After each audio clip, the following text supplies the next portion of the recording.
Houston, our instruments are showing that we have a incoming message from deep space. Repeat, Houston, we have an incoming message from deep space. Houston, we will begin playing message now.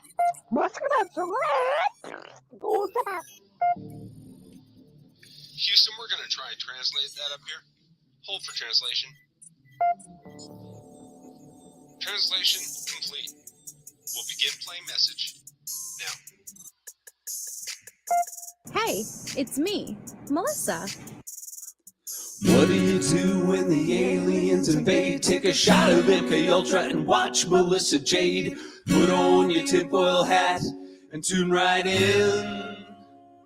We got that crime spree, flat earth theories, government conspiracies, a complex Mandela effects, unidentified objects of mind expanding, fake moon landing, what are dolphins understanding? It's me, Melissa. It's me, Melissa. Aliens is on the sun or in Area 51. Time travels, unravels, haunted castles, cops are baffled, potential experimental thoughts that make you transcendental. It's me, Melissa. It's me, Melissa. Crime sprees, flat earth theories, government conspiracies, complex Mandela effects, unidentified objects of mind expanding, fake moon landing, what are dolphins understanding? It's me, Melissa. It's me, Melissa.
Hello, everybody. Happy Members Only Monday. I kind of got yeeted out for a second, so I apologize for that little awkward silence there. But hello, Dog Mom. Hi, Loki, Kathy R, Harlot, People Me, Pesa, Scara, Kathy 4, Debbie Doodles, Chase is on the case, Roro is not lost in the upside down. We have Callie Nurse, Lindsay, J Lord, Natasha, Becky P,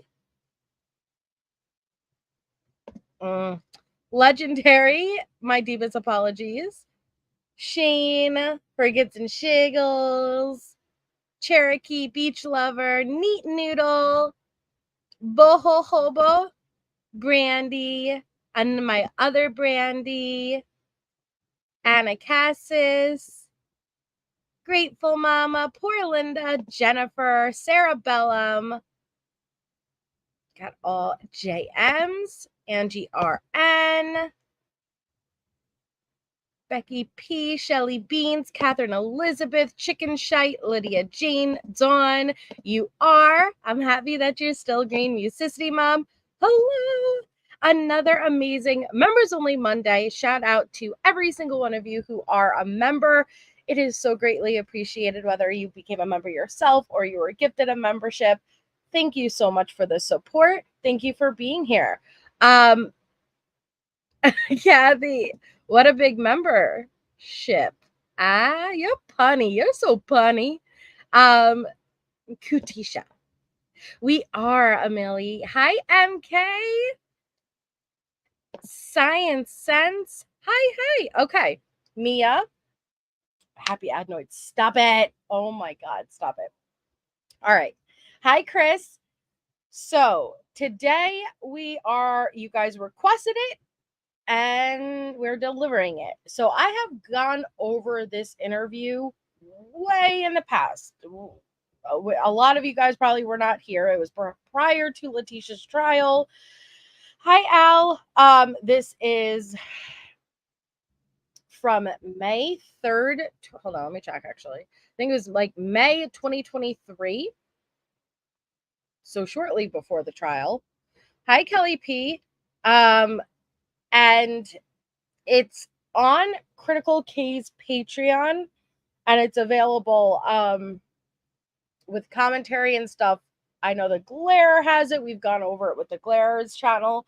And this is after Amy. Hi, Snot Rocket. Thank you, Underman.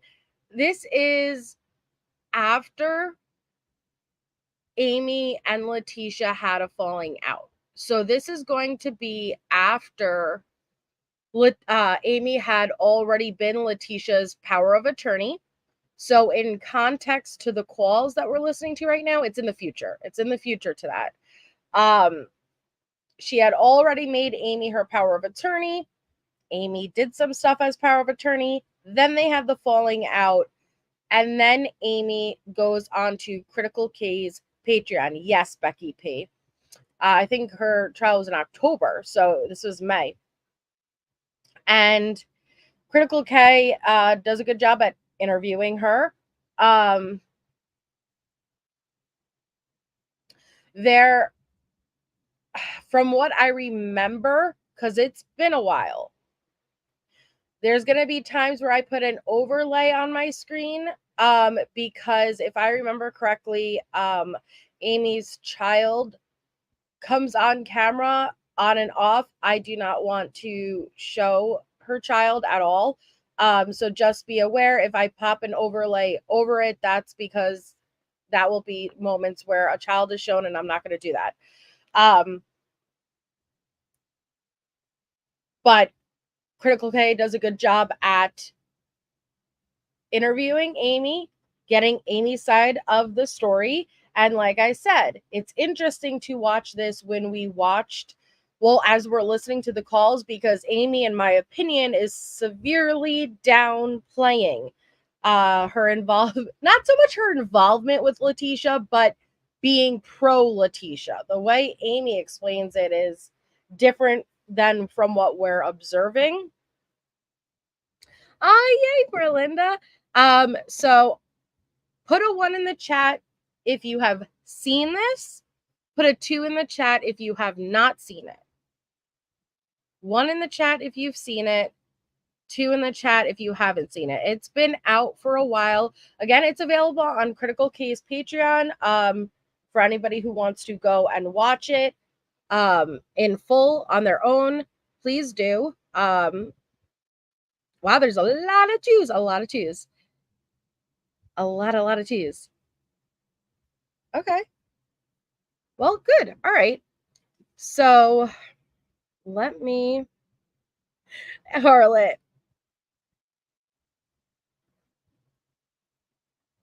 Oh, thank you, Melissa. Yeah, because she may have chose. I'm not gonna put their faces out there. So I'm just hoping that I could catch it in time with my overlays. I'm gonna do my best. Hi, Crime Crochet Coiffee. So listen, Critical K's gotten in a lot of heat, but before I ever was a creator, I remember Critical K was big on the at least in this side of the true crime community that I came from because of the Watts case and stuff. And I think she did a decent job with the interview. So let me entertain you. Okay. Well, let me see what I could do here. No,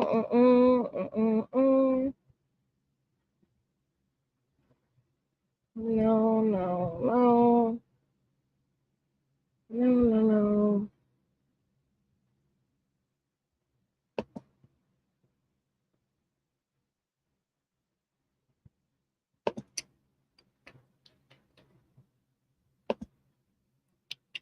No, hold on 1 second. Okay, let me.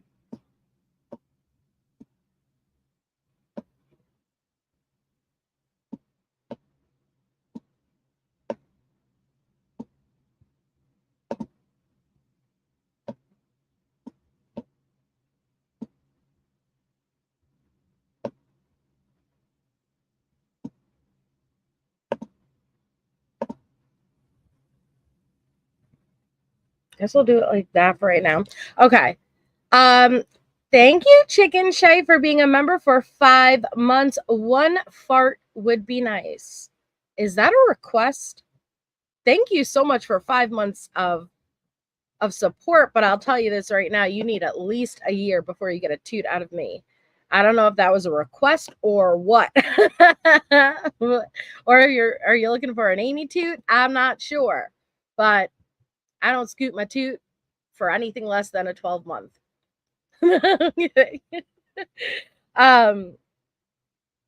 I'm gonna look, Lydia. I think they may have done a part 2, but this one is over 2 hours long. That's what I'm saying. If anybody, this is 2 hours 38 minutes long. So I don't know if we're gonna jump, I don't know. But the whole interview without commentary is available on Critical K's Patreon. It's available with commentary elsewhere. But that is where it is for anybody who's interested, who wants to watch it straight through. Please go show Critical K the Sport. It is her interview. So if you just type it right in, it'll come up. So, was it K-Braze? I missed it. I'm sorry. Hold on. Or you're lying. I think you're lying to me, K-Braze. K-Braze just wants a toot. It ain't coming. I don't see it. I think you're lying. Hi, Elena. Why did Letecia and Amy have a falling out? Well, I believe, and she will explain it, but from what I remember, it was messiness with the money, if I am not mistaken. Chicken Shite, thank you so much. It's very kind of you. Chicken Shite just gifted 5 memberships. Congratulations. If you just got busted out on the other side of this Members Only Monday, please make sure to thank Chicken Shite in the chat. 1, 2, 3, 2, 3, 2.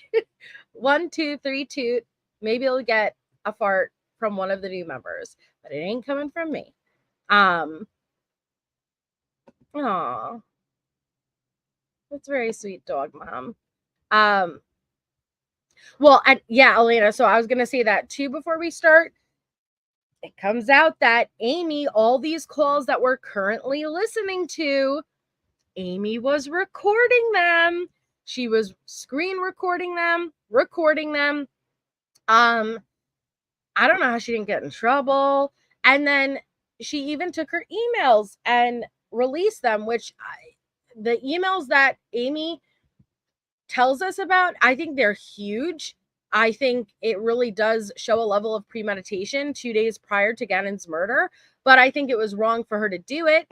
Thank you, Indigo, for being a member for 8 months. Toots for 8 months. Replay crew 2 to time zones. Well, thank you so much, Indigo, but no toot for you either. And thank you, Lulu. Lulu just sent a super chat. You guys are amazing. Thank you so much.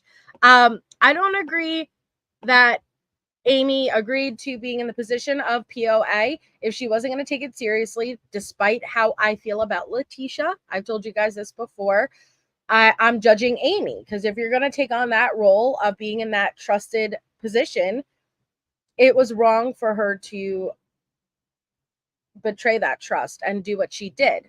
I'm not complaining, because those emails are critical in my opinion, but it was wrong for her to do. And I think she did it for all the wrong reasons. I am not sure if Amy got paid for this interview.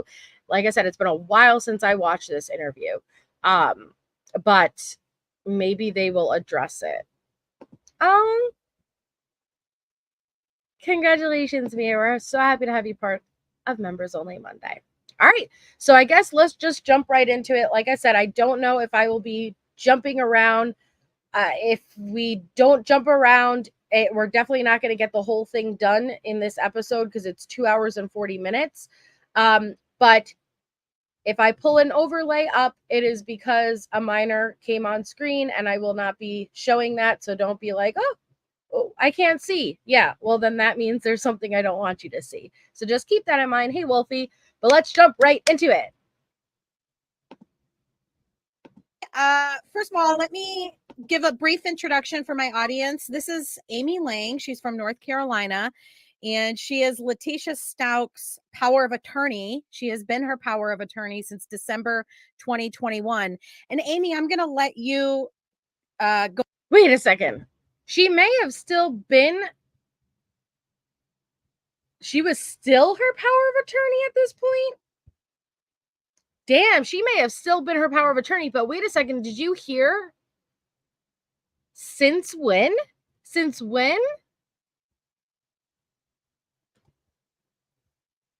And she is Letecia Stauch's power of attorney. She has been her power of attorney since December 2021. So damn, we're listening to the calls of March 2022. No. I'm sorry. March 2021. Okay. So we are 9 months away from when Letecia made Amy power of attorney. So all the calls we're currently listening to is all the way in the beginning.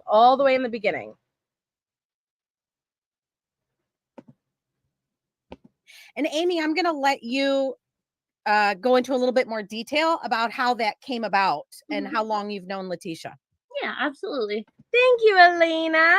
Well, where do I start? Start from the beginning, girl. So, I'm a true crime fanatic, and court TV is like my vice. So, back in January 2020, the Gannon Stout case was all over the news, and Letecia was still a free woman.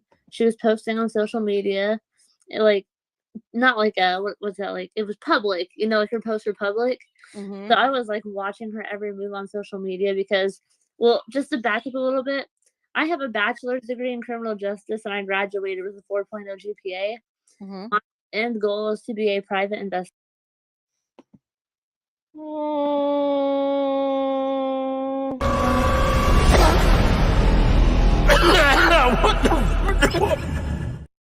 Now, I'm not saying she didn't.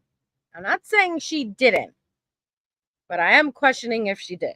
I'm just saying. Because all I know is what we're listening to currently.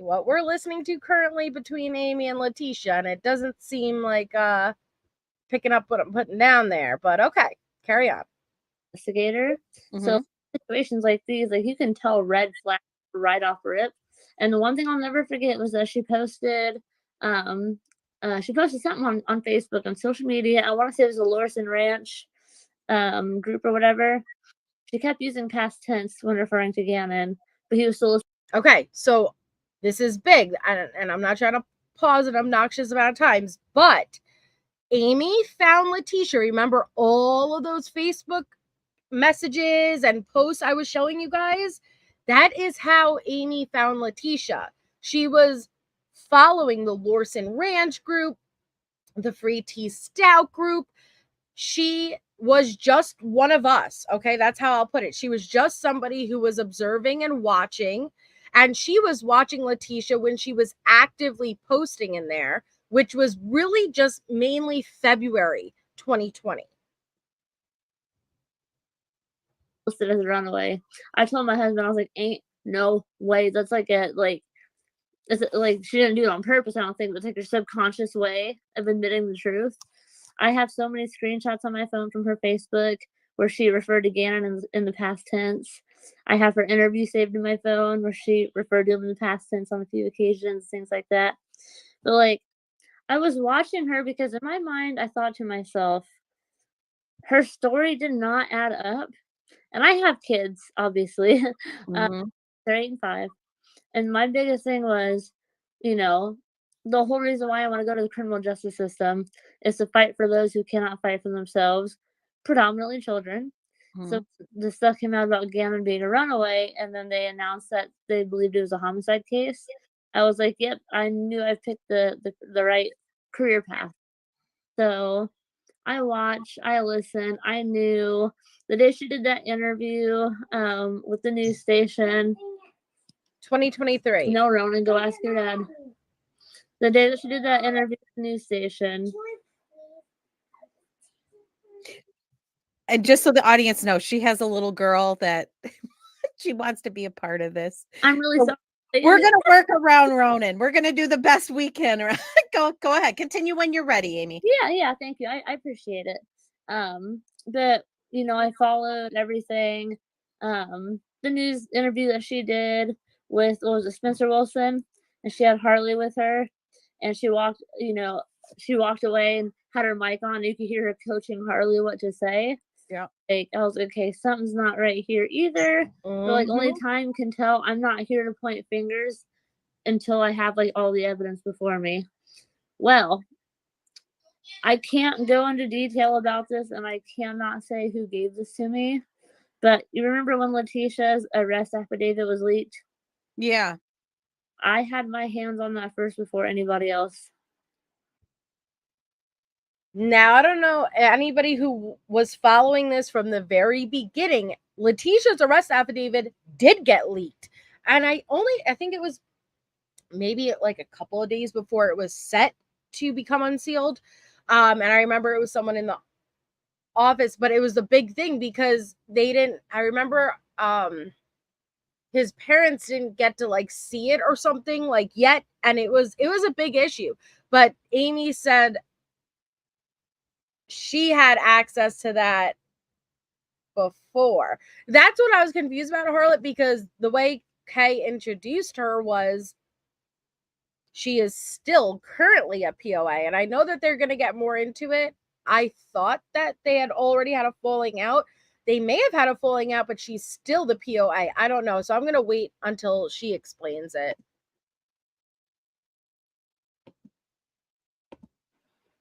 The arrest affidavit. When Yep. refresh my memory. When was that? Was that Yes, March? Michelle. I actually have it in my accordion envelope of Letecia's information, so just bear with me and I can tell. Yeah, and that was a whole ordeal the way that was leaked. That was, I believe, somebody from Web Sleuths, right? Requested it or something. So, from what I was told, the paralegal part of doing whatever they had to do with it. Yeah. But that's not how I got it. I just can't go into detail as to how How I you got it. Yeah. Okay. As soon as it became a thing, I was the first one to have it.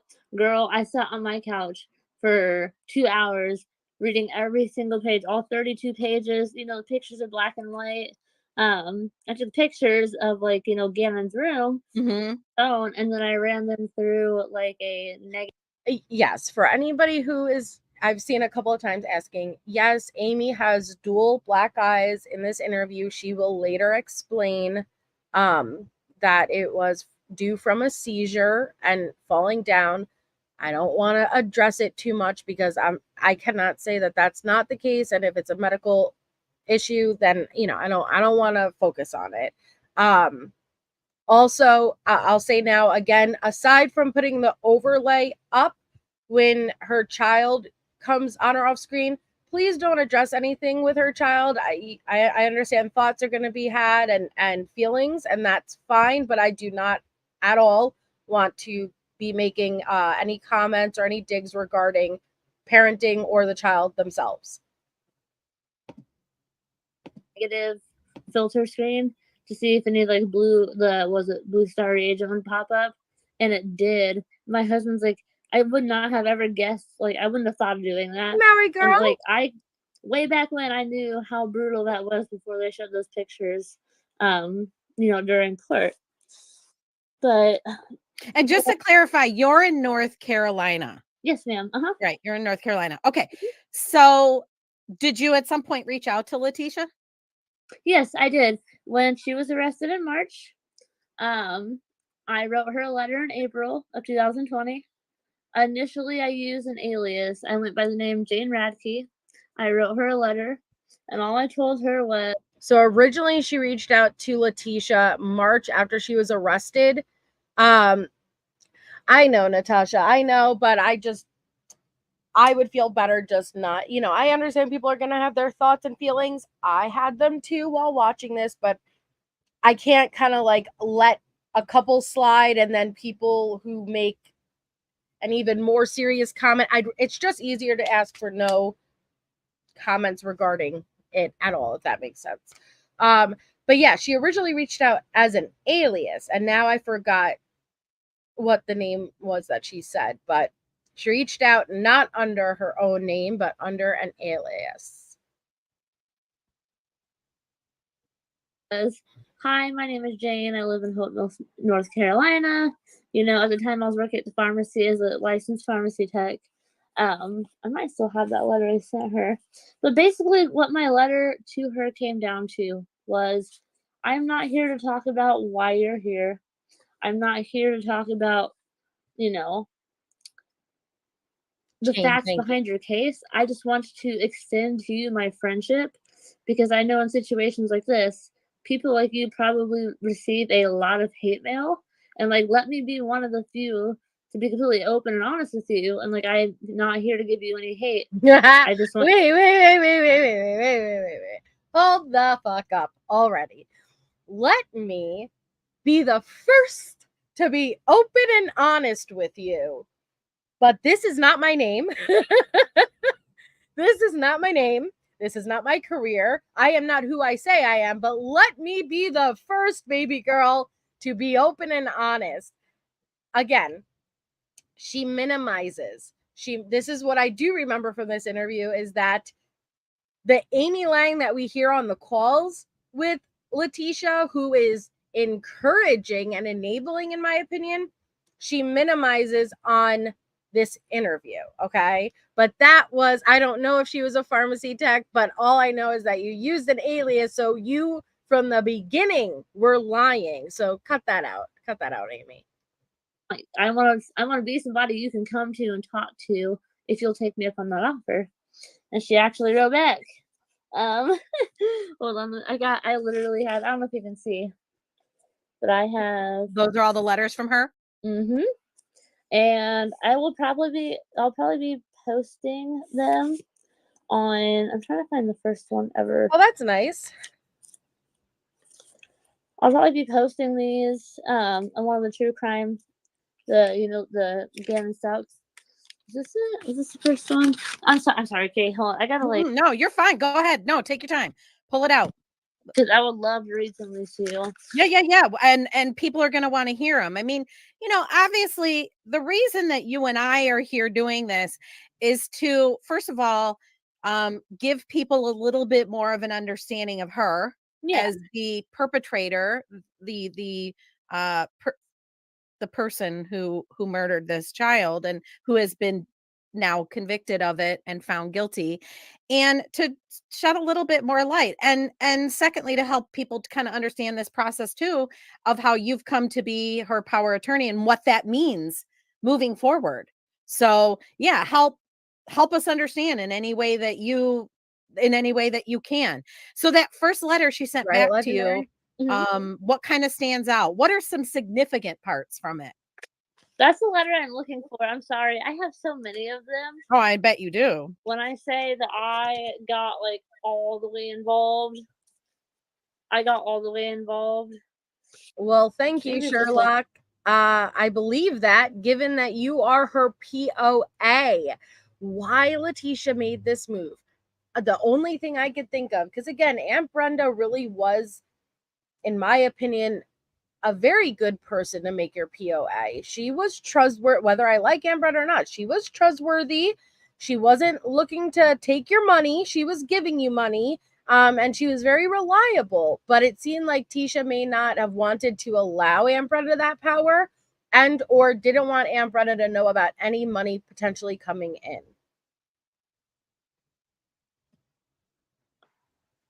Hang on. Was she getting a lot of hate mail?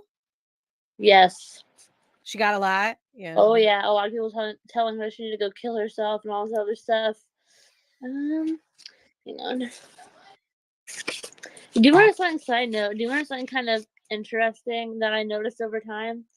You know, inevitably it's going to come out when I share my letters, what my handwriting looks like versus what her handwriting looks like. Mm-hmm. She started imitating my handwriting. Okay. So Amy thinks Letecia over time started to imitate her handwriting. I've shown you guys the letters of Letecia. Letecia does have different handwritings depending on the person she is writing as.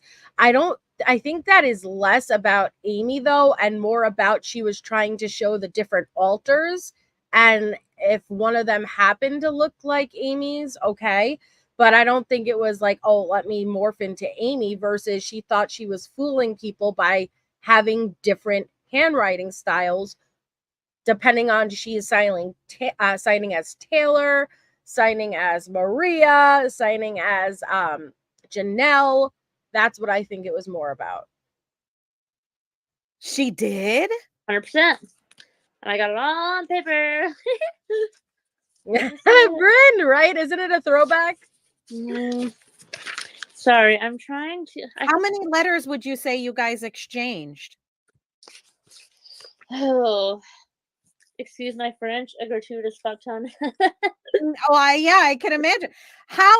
Well, let me go here. How long into this contact, okay, that the two of you created?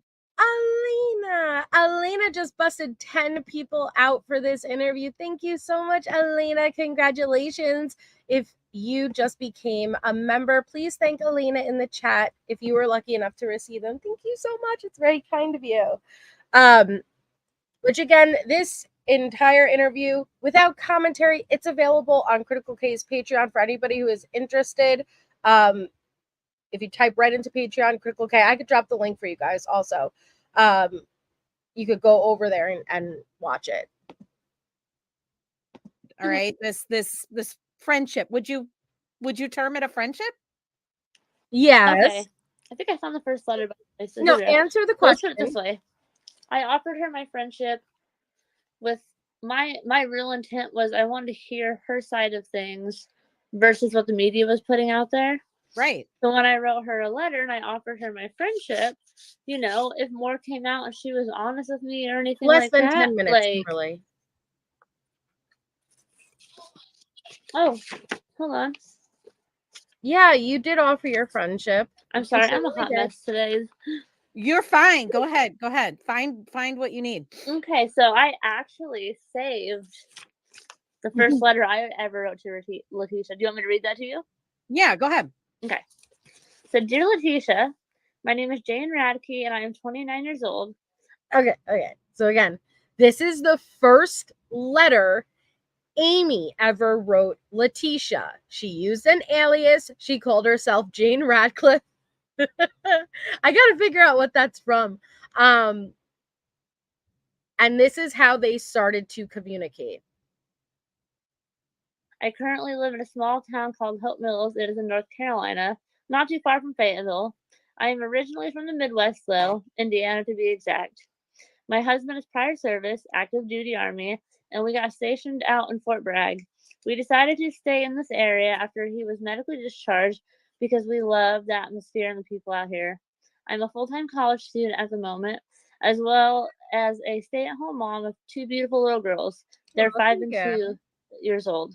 I'm a big animal lover, and we have quite a variety of pets in our home. In my spare time, I love to travel. I'd have to say one of my favorite getaways is Myrtle Beach. It's only about a 2-hour drive from where I live. I occasionally travel north, as well to see my best friend who lives in Nebraska. I haven't really traveled much since 2019, since my husband was discharged from the Army and went back over the road, parentheses OTR, semi-truck driving. I said, as I am sure you know, I am very familiar with the current situation you are dealing with, as it is all over the media. However, I am You are sorry for the current situation she is dealing with. She isn't dealing with anything. Gannon's family is dealing with it. The loss of their child.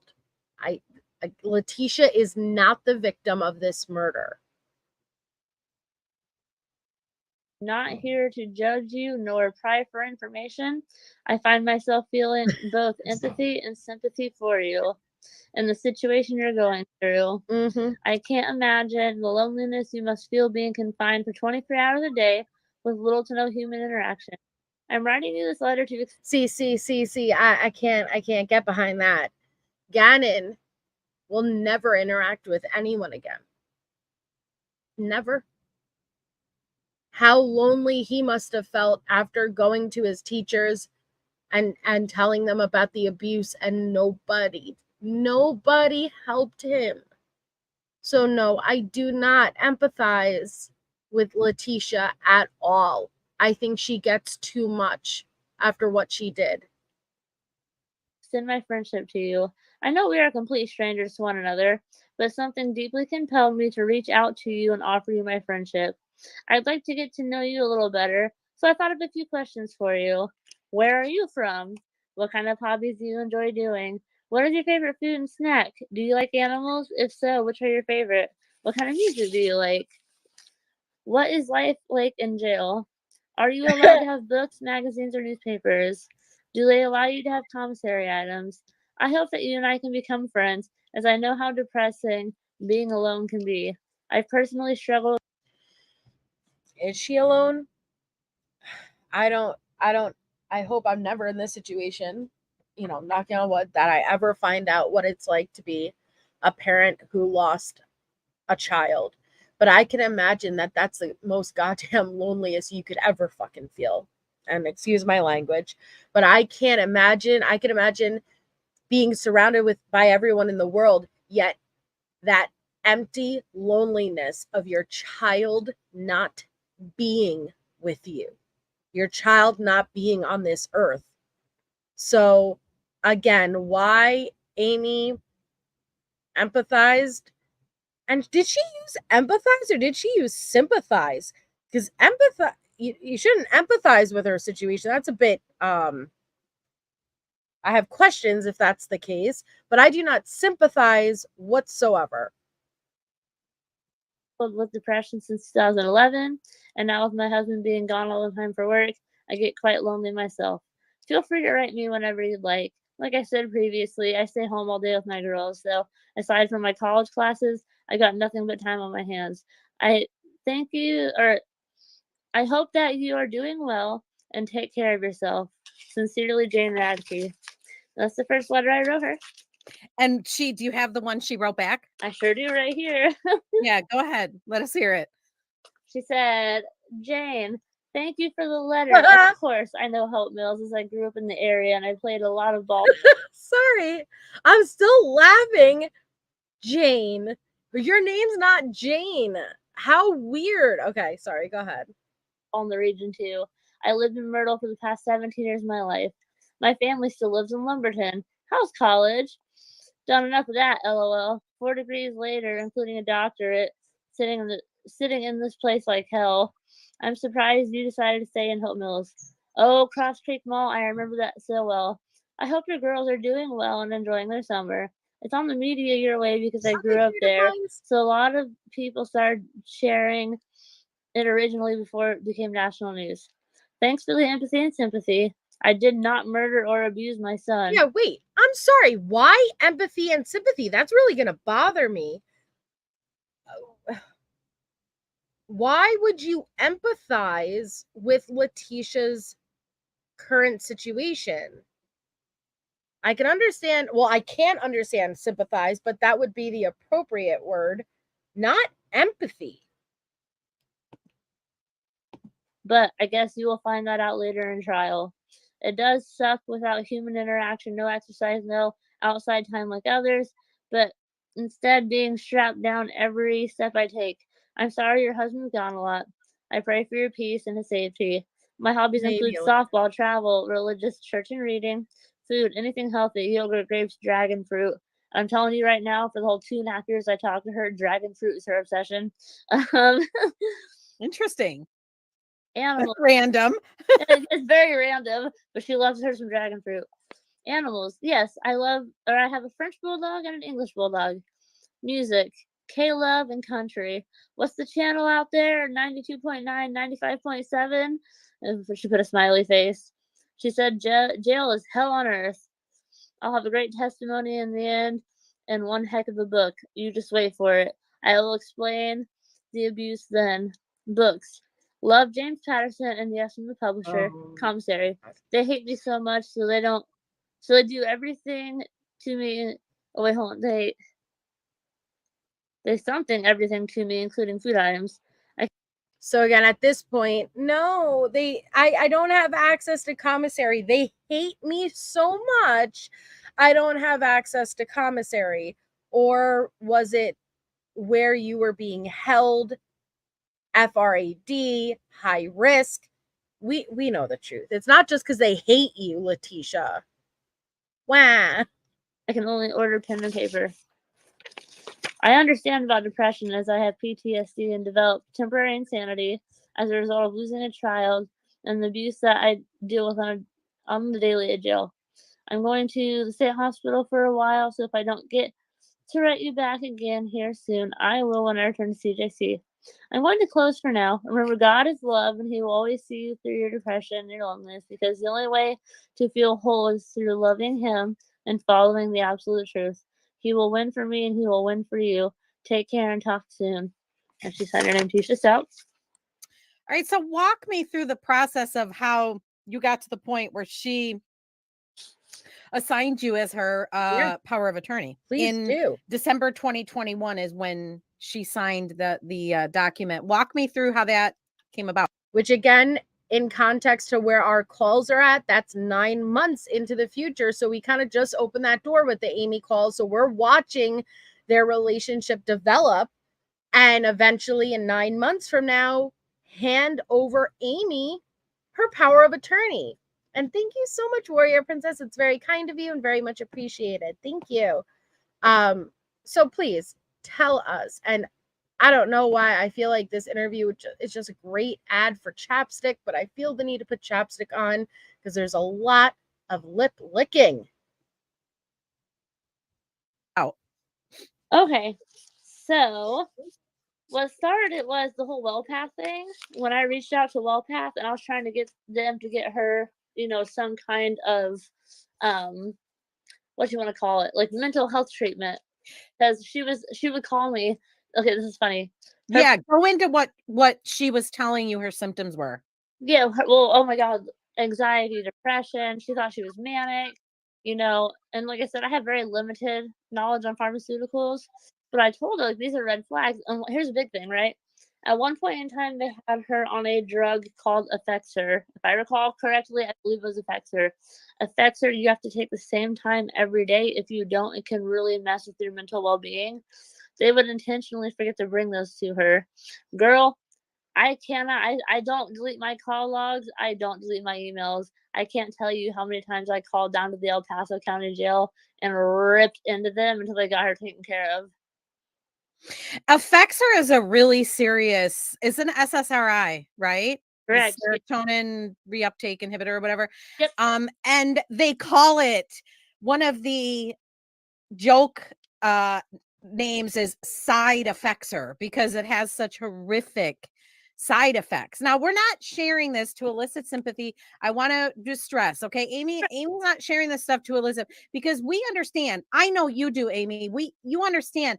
Not everybody is going to feel sympathetic for Letecia. Not everybody can. And Right. You get that. You understand that, right? Yes. But you do. You just happen to be one of those people who do. And I'm the same way. I think that people like you and me should not be browbeaten because we feel some sort of way sympathetically for both the victim and the perpetrator, especially in a case like this that's so confounding. It's so confusing, and it's such a it's such a rocky road how she got to this point, and you're gonna go into that. Oh, so yeah. so you were getting letters. Do you talk to her on the phone? So, okay, I have to tell you. Yeah, go ahead. Tell us how you actually are committing a crime. I think it's a crime. I don't, to be fair, I don't know if it's a crime you're going against the rules though. You're going to get kicked out of the sandbox because you're not supposed to record those video visits. For crying out loud, you're not even allowed to press another number on Global Tel without getting kicked off the phone. So you're definitely not supposed to be recording them. Do this because it's going to give you goosebumps, okay? We had written letters back and forth. We wrote each other about twice a month or so. And I found a YouTuber online. I can't remember the YouTuber's name, but they were blasting stuff about her on YouTube. And I called them out on it, and I let Letecia know, like, be careful who you talk to, because whoever you're writing these letters to, they're blasting them all over the internet. Right. I don't know if that was WTAF, the Wicked Truth and F-Bombs. I've shown the letters from them. I'm not sure if that's who she's referring to, but maybe. And I didn't know that if there are people who aren't familiar with Critical K, Critical K was on YouTube. She was a YouTube creator. She is no longer on YouTube. But yes, with cases, she tends to take the oppositional standpoint. That's something that she often did. And so if you're saying, well, why is she like, is she pro Letecia? I think she just always took the oppositional standpoint because there's going to be a demand for the oppositional standpoint with cases. And that was kind of her thing. Okay, so that's a great question. Emily, so why do you think they never called Amy as a witness? She had more contact with Letecia during her jail stint than anyone. Maybe she didn't have any pertinent info for the NGRI plea. I don't think they needed to. Really, what Letecia did and who she spoke to and what she claimed after the arrest really wasn't critical at all. They had their case very tight, and they had an overwhelming amount of witnesses. I don't think they needed to call Amy because she didn't really serve prosecution any purpose. Now, defense could have called Amy, but it didn't really matter because you could only testify to what your interactions were post-murder. So even if you're testifying how crazy she is and she said this and that, it doesn't matter because the only thing that mattered is at the time that the crime was committed. You quit talking to that person. But no, we had written letters back and forth. So like I have a whole stack. Like, hold on. I literally have a full stack of letters between her and I. That's crazy. But I'm sorry, what was your question? Okay, so she was sharing with did you guys talk on the phone at any point? We did. I'll tell you what happened there. We did snail mail communication from April of 2020 to January 2021. I offered her my phone number in one of those letters. I was like, hey, if you ever need somebody you want to call and talk to and just blow steam off on, like, I'll be that person for you. So I gave her my cell phone number, and then I also gave her my real name. I was like, don't take offense. The Jane Radke thing was just an alibi so the people in jail weren't being nosy. I'm like, wasn't the people at jail being nosy? I don't know about that. Or the fact that you're communicating with a child killer. But go ahead. Tell Kay how not only did you give her your number, you gave her your home address and you gave the cartel your number to be the middle person without once worrying about your family or the position they put them in. like, but you can give me a call anytime. Girl, I was sitting on my couch on January 27th, 2021, when my phone rings from the El Paso County Jail in Colorado Springs. Does that date ring a bell to you? Yeah, I mean, that's the year anniversary. Wow. And so that's when she called you? That's the first time she ever called me. And I had so much chills going down my spine. I was not going to turn down that phone call because, like, okay, I was waiting for a letter from her, and I checked my mailbox that day, and I had a letter from her that day, and I'm like, ooh, that's kind of eerie. And then, like, not even 20 minutes coming in, sitting on my couch, I get a call from Colorado, it was El Paso County Jail. So I put money on my books, and we talked for. She was in solitary confinement, so we talked for an hour, and then she told me, she was like, "Hey, El Paso has the system set up where you can do video visits with inmates, and it's free because like you get charged for the phone calls, you get charged out, girl." Yeah, I was going to ask you that. How much is it? It depends on how many hours you or how many minutes you want to put on your thing. I think I calculated it up over the course of my friendship with Letecia. I spent about $600 loading my phone call account. Again, my friendship with Letecia, you are friends with a child killer, but $500 to $600 gets taken from your own children to be put in communication with a child killer. That's lovely. This is not including when I had a better job. I would give money for her commissary. So like I would always try to do something here and there. $75 here and there, $200 here and there. It was Mother's Day coming up. So me and my kids sent her some money on what is it? What? It was Mother's Day coming up, so you and your kids took money and gave it to Letecia? Because Letecia is a mom, right? That she really deserves to spend that day celebrating. Access corrections. And she's like, you don't have to do that. And I'm like, no, just celebrate the day and enjoy yourself. Like, or it was Easter. Yeah. But now she's like, we could do video visits if you just give me your email address, you know. And at first I kind of like started sweating bullets because I never foresaw it going like this. I was like, you know what? Excuse my French. Fuck it. Here's my email address. Right. Give her my email address, and then her and I did video visits. It used to be back in the day, the inmate had to set them up. So I'd get an email saying like Letecia Stauch wants to talk to you. You got 15 minutes to make your meeting. So I'd stop whatever I was doing. I'd come hide upstairs and I would talk to her. And then they changed it to where people like you and I would have to set up the video visits. Mm-hmm. Once I learned what her schedule was, which was she was out some days during the evening and out some days during night. So her and I always set up our video visits at night because that worked better for her schedule. Right. Yeah, no, we've talked on the phone. Like I said, I have probably spent $700 keeping that loaded, and I've sent her commissary stuff. But the video visits are free. Yes, they are. I can send you the information for it, but like, I'm telling you right now.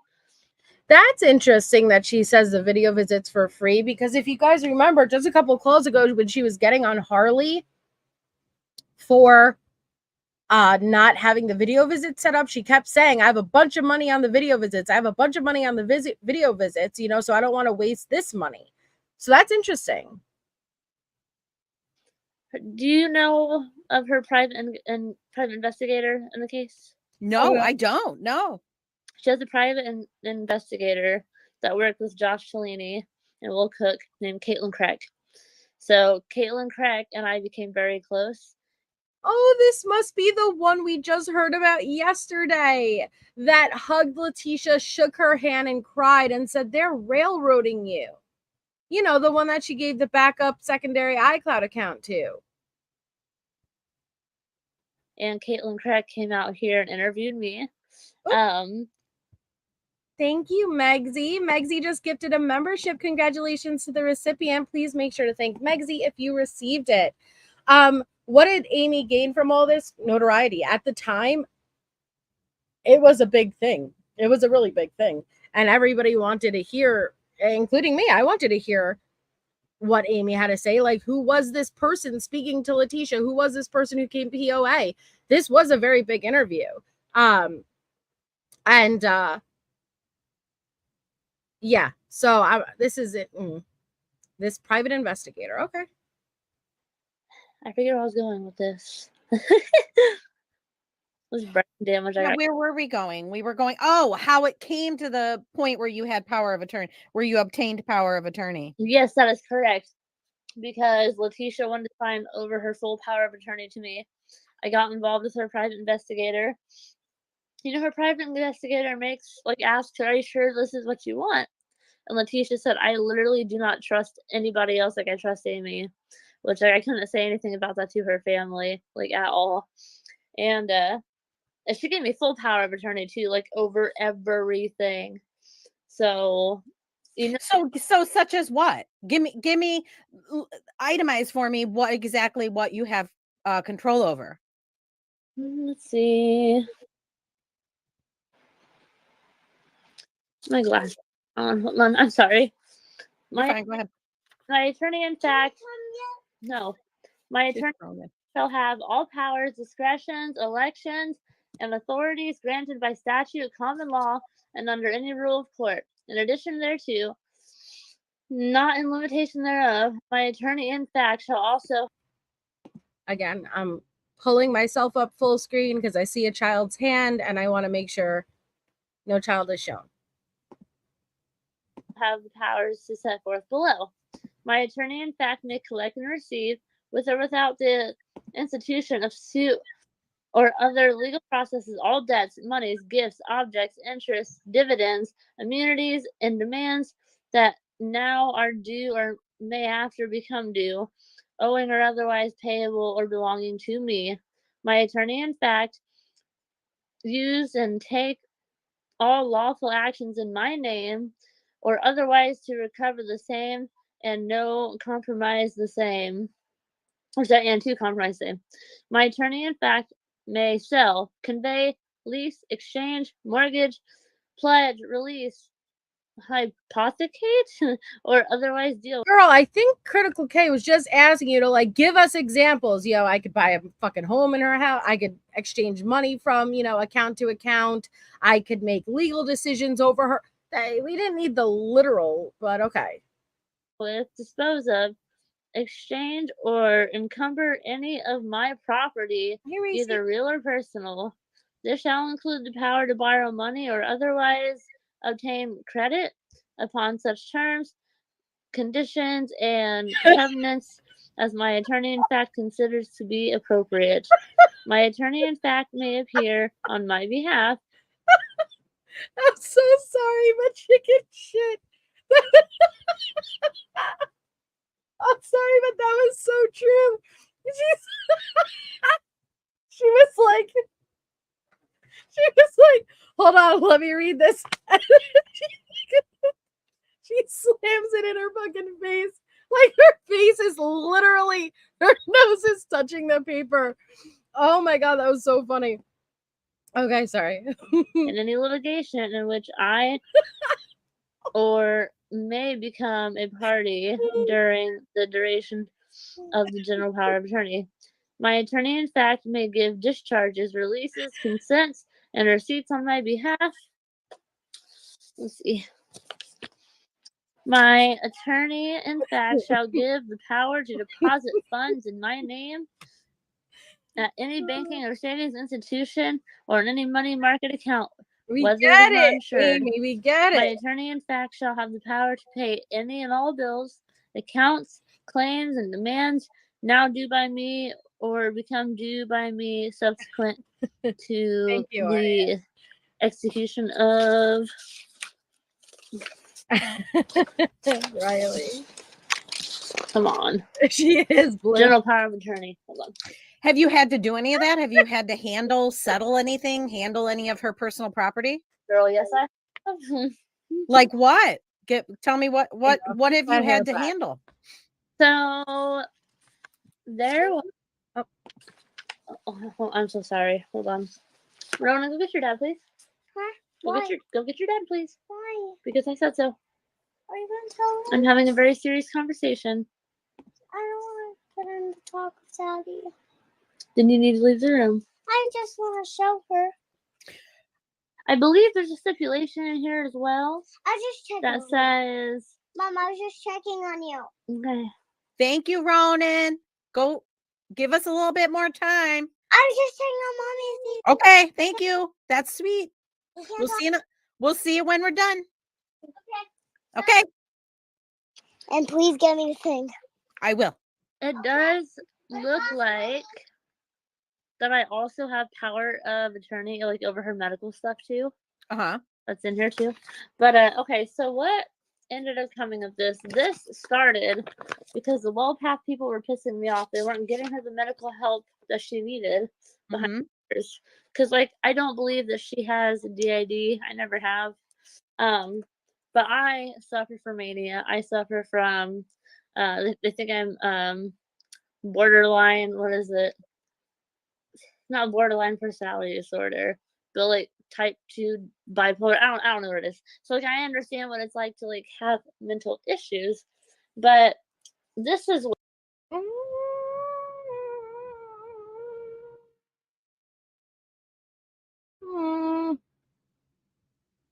Don't even know what you have. Okay, all right, go ahead. Sorry. where it gets really interesting.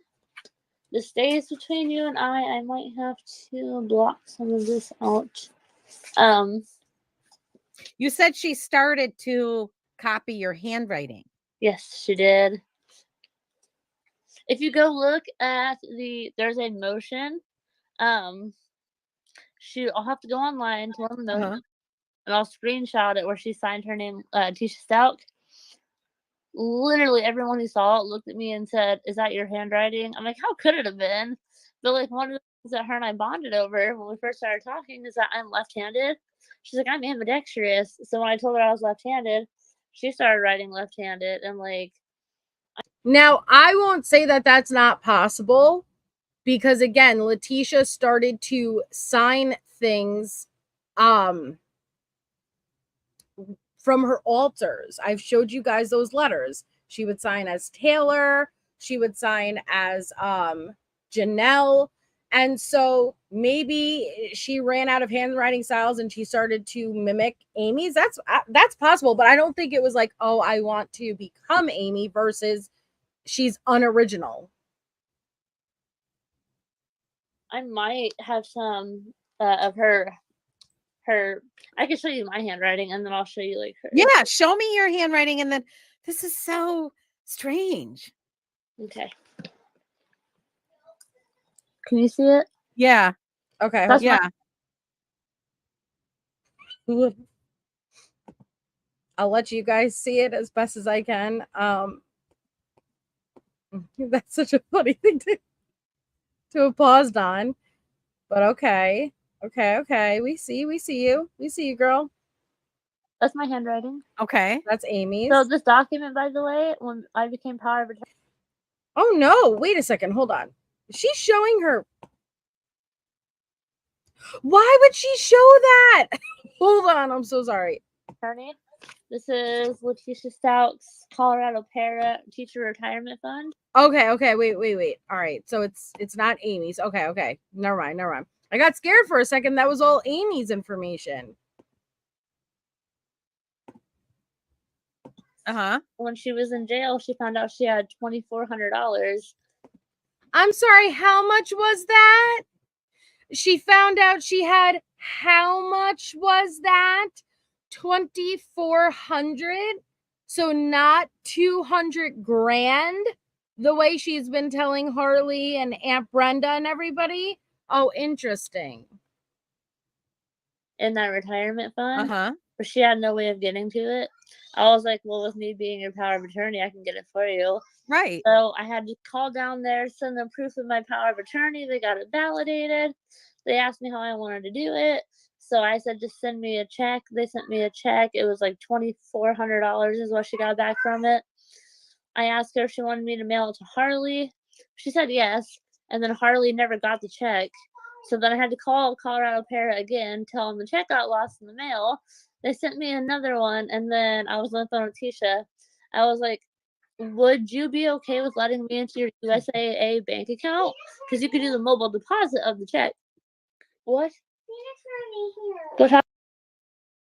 So the first check got lost, and then the second check came in, and she's asking, and we've heard about this bank account. That's their mutual account, I believe, Letecia and Harley's. Would you mind if you gave me access and I'll just do a mobile deposit? Talk to your dad. And both Tisha and Harley were like, let Amy into our USAA account. I was like, cool. So they gave me their login and stuff, and then I did one of those. You take a picture of the check or whatever, the mobile. Right. And I went through, and then I told Tisha and I told Harley both, it's been done. It's going to take about a week for it to show up. And if for some reason after a week you don't see that $2,400 hit your bank account, call me and I'll get it handled. And like, this is kind of what broke my heart. Okay. When Letecia knew that she was getting this $2,400, her plan was to kind of stock up some stuff on her commissary and get her some, like undershirts and things like that, But how many undershirts are you going to get? Because we just heard Letecia yesterday make the transition into Gen Pop. Aunt Brenda gives her $200 on the spot. Okay, legendary. Aunt Brenda's giving her money on the spot for undershirts and a radio. But listen to that. So for this entire, how many freaking calls have we listened to Letecia telling Harley all this money is coming in from retirement? To Aunt Brenda, I'll give you 15 grand for the car and then another this, 2,400. But then her plan is to stock up herself, not even to give it all to Harley. Hide stuff, right? And she said that she was going to give Harley about $500 of it. I'm sorry, what? Her to give me money. So Letecia's going to keep $1,900 and give Harley $500. There it is. There it is. All those calls, all of that, move into this apartment, get this car, $500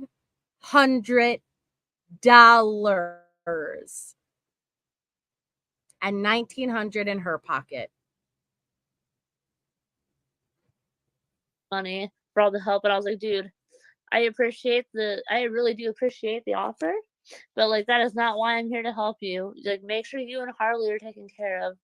Well, when she got the money, she gave every single penny of that $2,400 to Harley, except for maybe $400 of it, and then Harley cut her out of her life. Okay. So she gave every cent to Harley other than $400. So $2,000. And then Harley cut her out of her life. Did it really go down that way, Amy? Or is that what you were told, Amy? Because we watch and listen to Letecia every day and how she lies and manipulates. So is that what you were told? It had nothing to do with Mama pleading not guilty by reason of insanity after swearing up and down she was innocent, huh?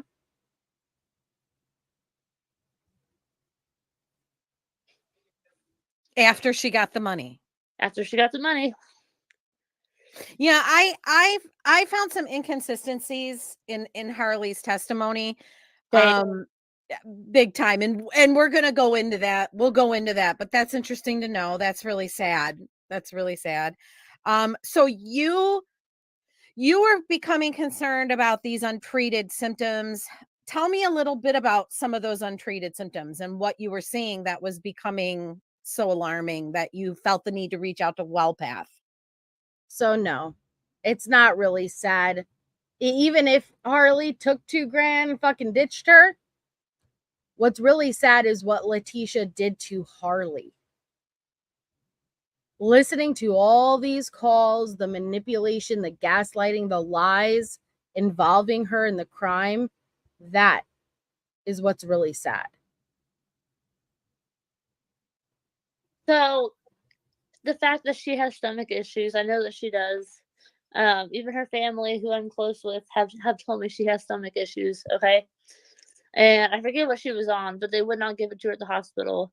And I'm like, okay, that's kind of an issue.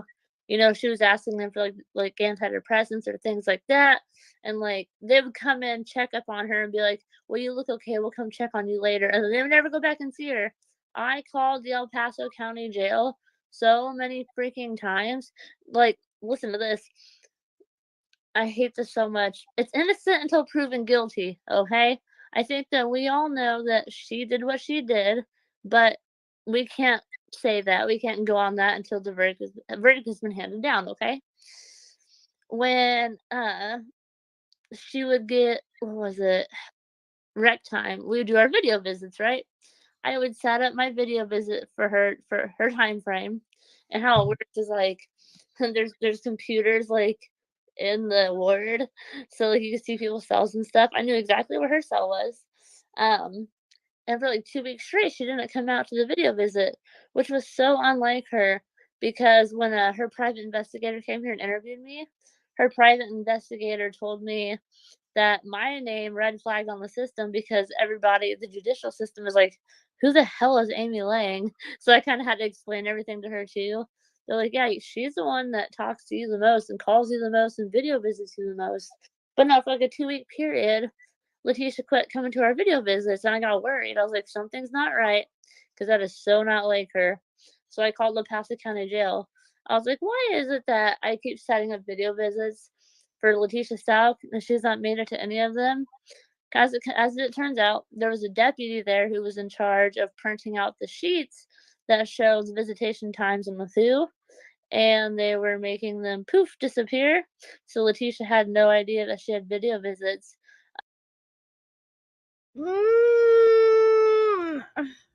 Again, I would like to know where Amy's getting this from, because if this is Letecia telling her that they made her go poof, disappear, we know that that's not the case.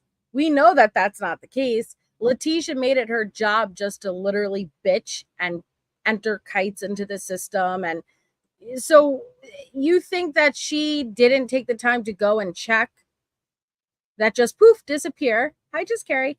No, I don't think so. Yeah, all of a sudden she's getting no visits. Like, she also makes calls and she'll be like, hey, why didn't you show up for the visit?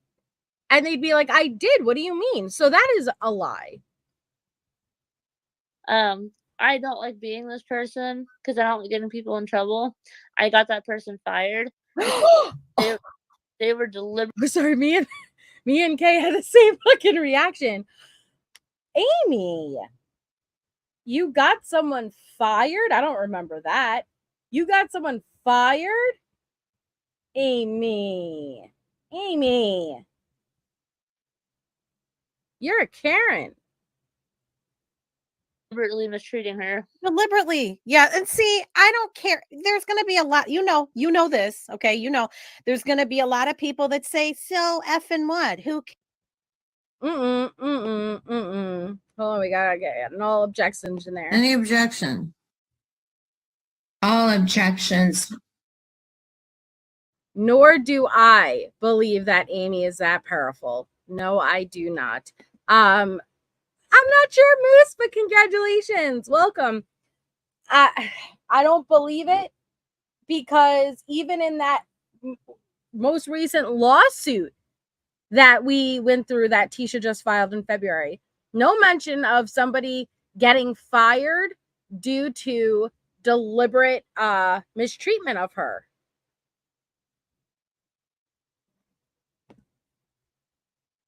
Care. She murdered a kid. They shouldn't. That's not the point. The point is the principle of it. Just because you unfortunately find yourself in the system or in prison does not give the state the right to mistreat people and to violate their rights. She still has rights. Correct. Correct. And the biggest thing about it all, while she sat in El Paso County Jail, she had not been convicted. So she was still innocent. Right. And guilty. But they treated her like a guilty woman from the moment she walked in there. Like, as a parent, I can sympathize the anger and frustration people felt. But like, that is not a justification for it. So many people there should have been fired. When you did the video visits, was she in her cell? No, they let her out of her cell. She got to come down and sit at the computer with me. So you never got to see inside her cell? I could never see inside her cell, but like I could see from where I was sitting, it was like up to the left. Do you remember anything remarkable about it? About what was her cell like? Do you know? So, well, she did get put in general population. Mom, That's right now, guys. Right now, in the context of the calls of where we're at, we just heard last night. Guess what?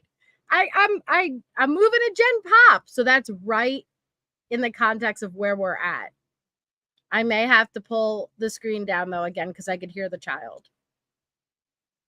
do me a favor. I'm so sorry. What? Allow your phone for a minute, please. I need to go in the toy room, and from the toy room, I can hear you. Okay, well, I have stuff I have to do. This is very important to me, so shut the door. I can't shut the door. I might have screenshots. Like, Oh, yeah, you that can't. would be interesting. Okay, bear with me because I'm pretty sure I have them on my Google Drive. So if my face disappears, you can still hear me, right? Yep, I can still hear you. Yeah. And I tried to pull it from my laptop, and it didn't work the way I thought it was going to. Okay, my drive, Letecia Stauch. I have an entire that happens, Nicole. drive Oh yeah. of like all of our video Were visits. these video visits recorded? Yes, What? You recorded them? I did. Are you freaking kidding? She recorded the video visits. You are not allowed to do that. I know, Elena, it's hard. And if you guys have been here, when I referenced this interview, I said it really it sat with me in a really bad way because of interactions with the child. But I'm just, no comments about it. But she illegally, yes, you are not allowed to record it. Hi, Rope Scout. It's one of the things when you're going in and you agree to the visit, you are not allowed to record them. Kidding me? No, I'm dead serious. Here's the rule. In the state of North Carolina and in the state of Colorado, it's a one party.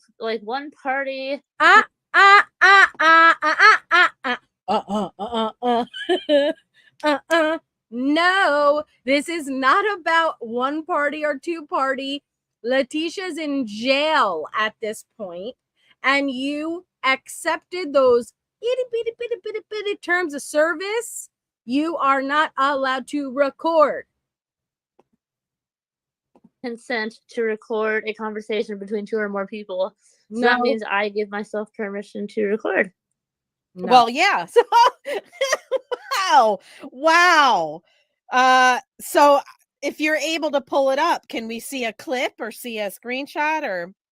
I'm trying to see if I can find a good one where you could see her sell. And I'm gonna just give you a heads up.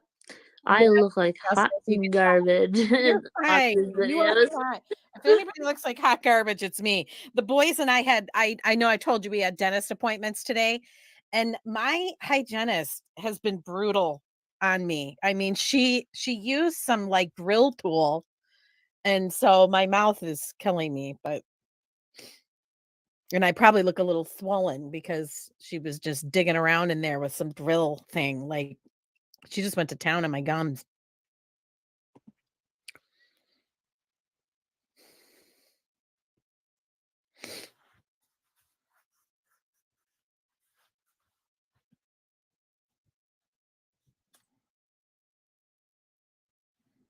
Are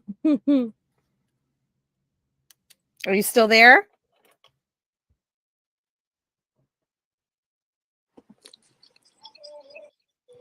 Listen. Oh my God, I thought I lost you.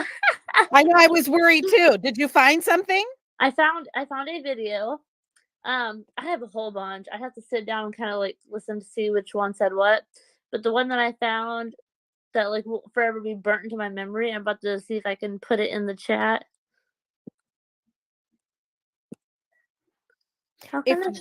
Is there like a link to it, or is Yes.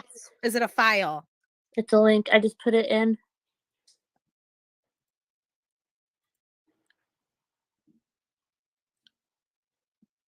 Holy shit. All right, hang on. Let's get this going. Oh wow. Can you see Yes. it? Yes.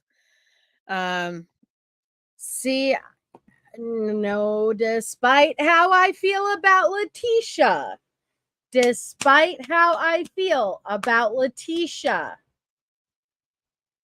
this was wrong. You're supposed to be her POA, and you never, ever should take that role if you didn't have her best interest in mind. That is not right. Now, I'm not complaining. I want to see the emails. I want to see the visits. But shame on you, Amy, the way you're getting giddy and happy and excited. This is why you did this to begin with. You didn't have her best interest in mind. And this wasn't fair for Letecia. And fuck her, excuse my language, but it really wasn't. All right, there we go. All right, let's get it going. Let's do it. Oh boy. See, oh, what's that right there? Oh, it's 7. Oh, what's that right there? Is that the damn terms of service that you have to agree to before you get on the damn video visit? I guarantee if you click that link right there, the terms of service will include no recording.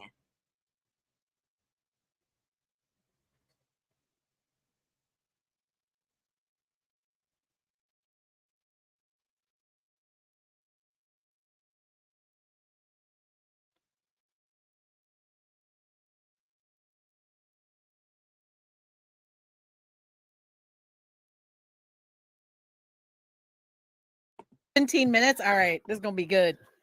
My allergies are kicking my ass today. And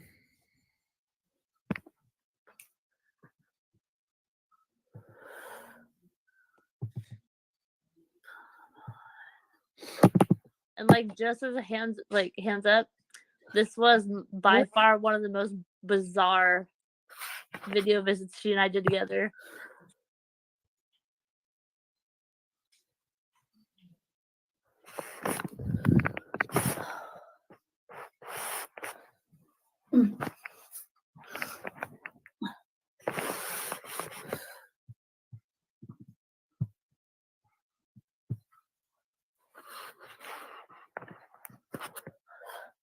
So when you're watching the visits with over on Allie and Bendy's channel, which I'll drop their links because they're going through the video visits right now, I want you guys to pay attention to the Amy ones and see if you could catch the slips of when Amy is recording, because she's screen recording. So see if like when they're going through them next time, watch and try to see if you could like notice what she's doing.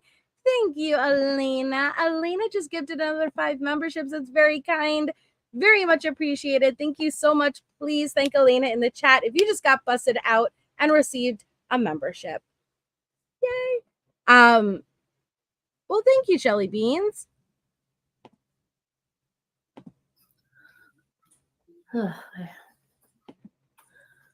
Well, okay. So that estimated cost, she has to pay that? Nope, I do. Oh, okay. But bitch, you said, and it says $3.75 for a 15-minute video visit. But didn't you just say, Miss Ma'am, that these were for free? I'm pretty sure you just said the video visits were for free. Yet that says $3.75 a roo for a 15-minute call. I don't know, Amy. I don't know what's going on there, but inconsistencies.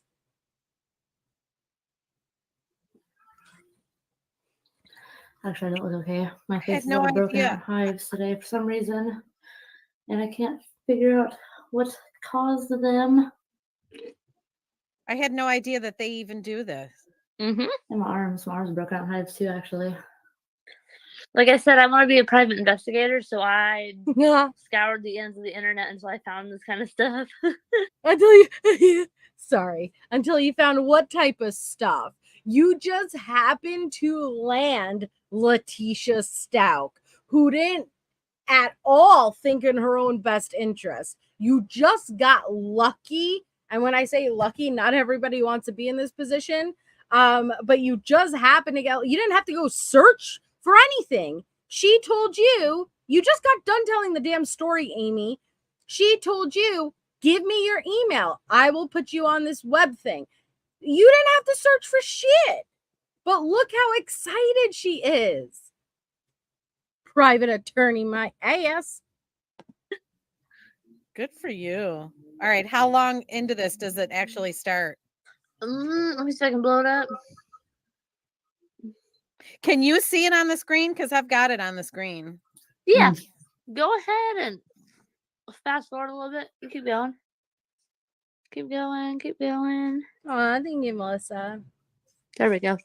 All right. Just hang tight here. It'll pop up. Okay.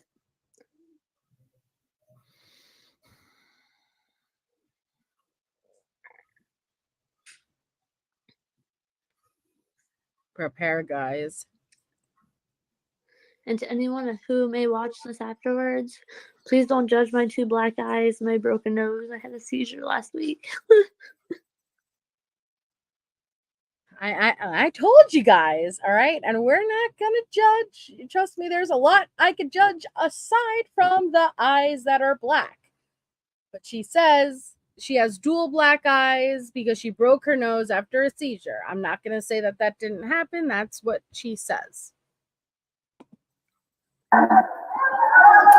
Hey. Hey, how are you? I'm good. How are you? I like your braids. Yeah,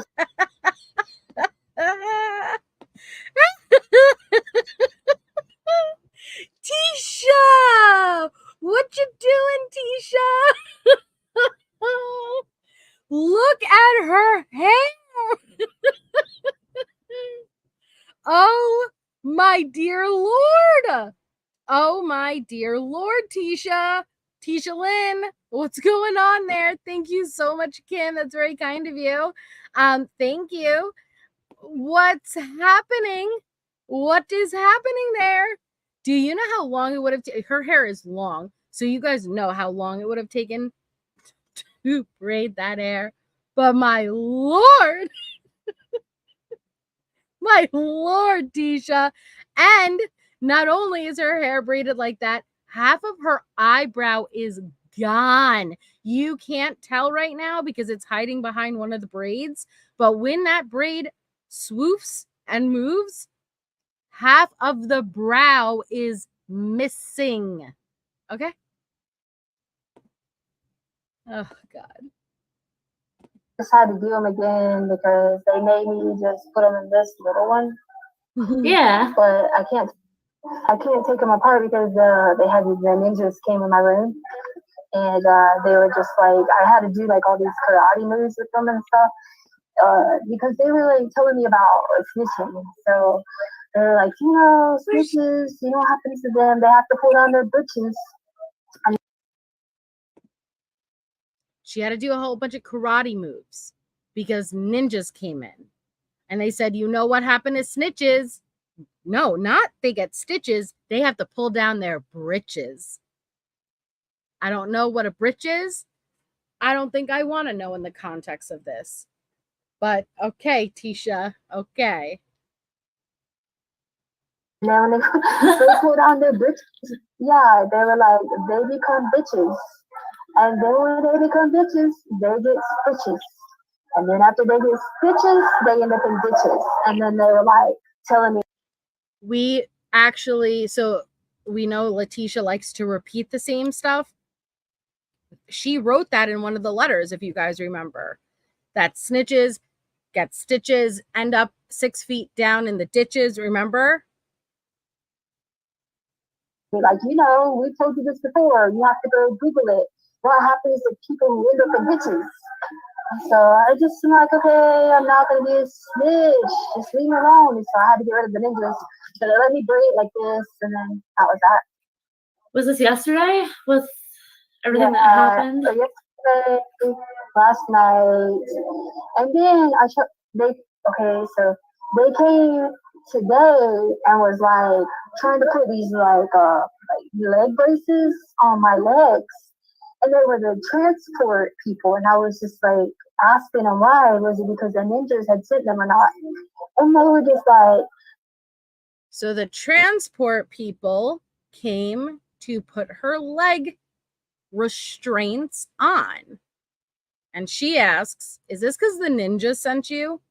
Ninjas? I don't know how we got to ninjas. We went from the zombies and the vampires. Now we're at ninjas, okay? But she definitely thinks she's tough, okay? She is tough. She's a tough jail girl.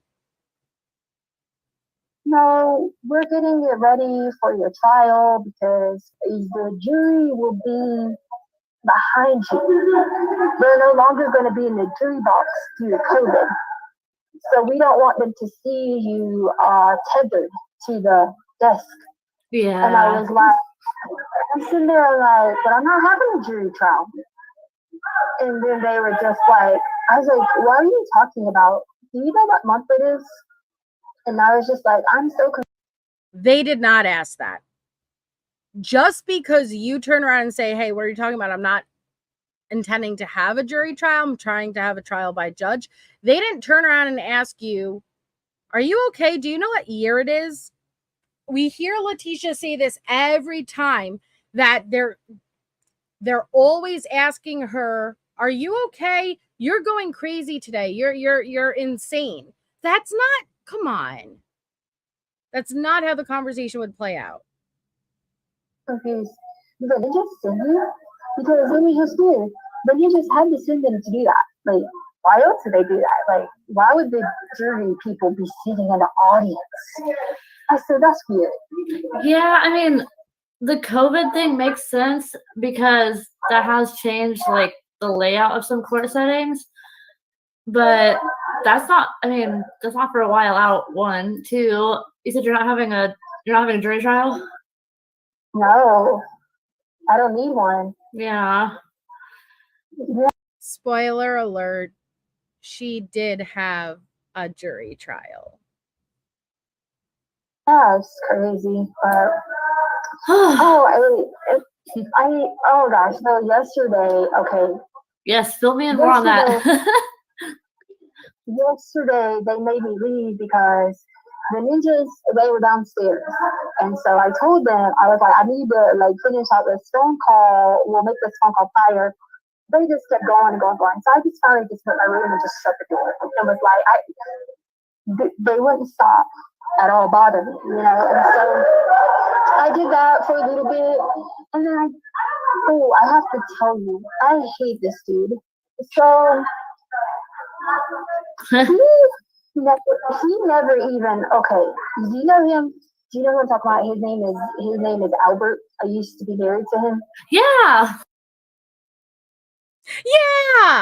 Yeah, a fucking, of course you know who Albert is.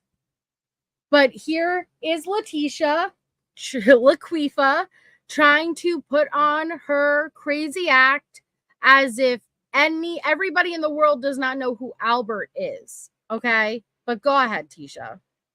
Okay, so I hate him. He is like,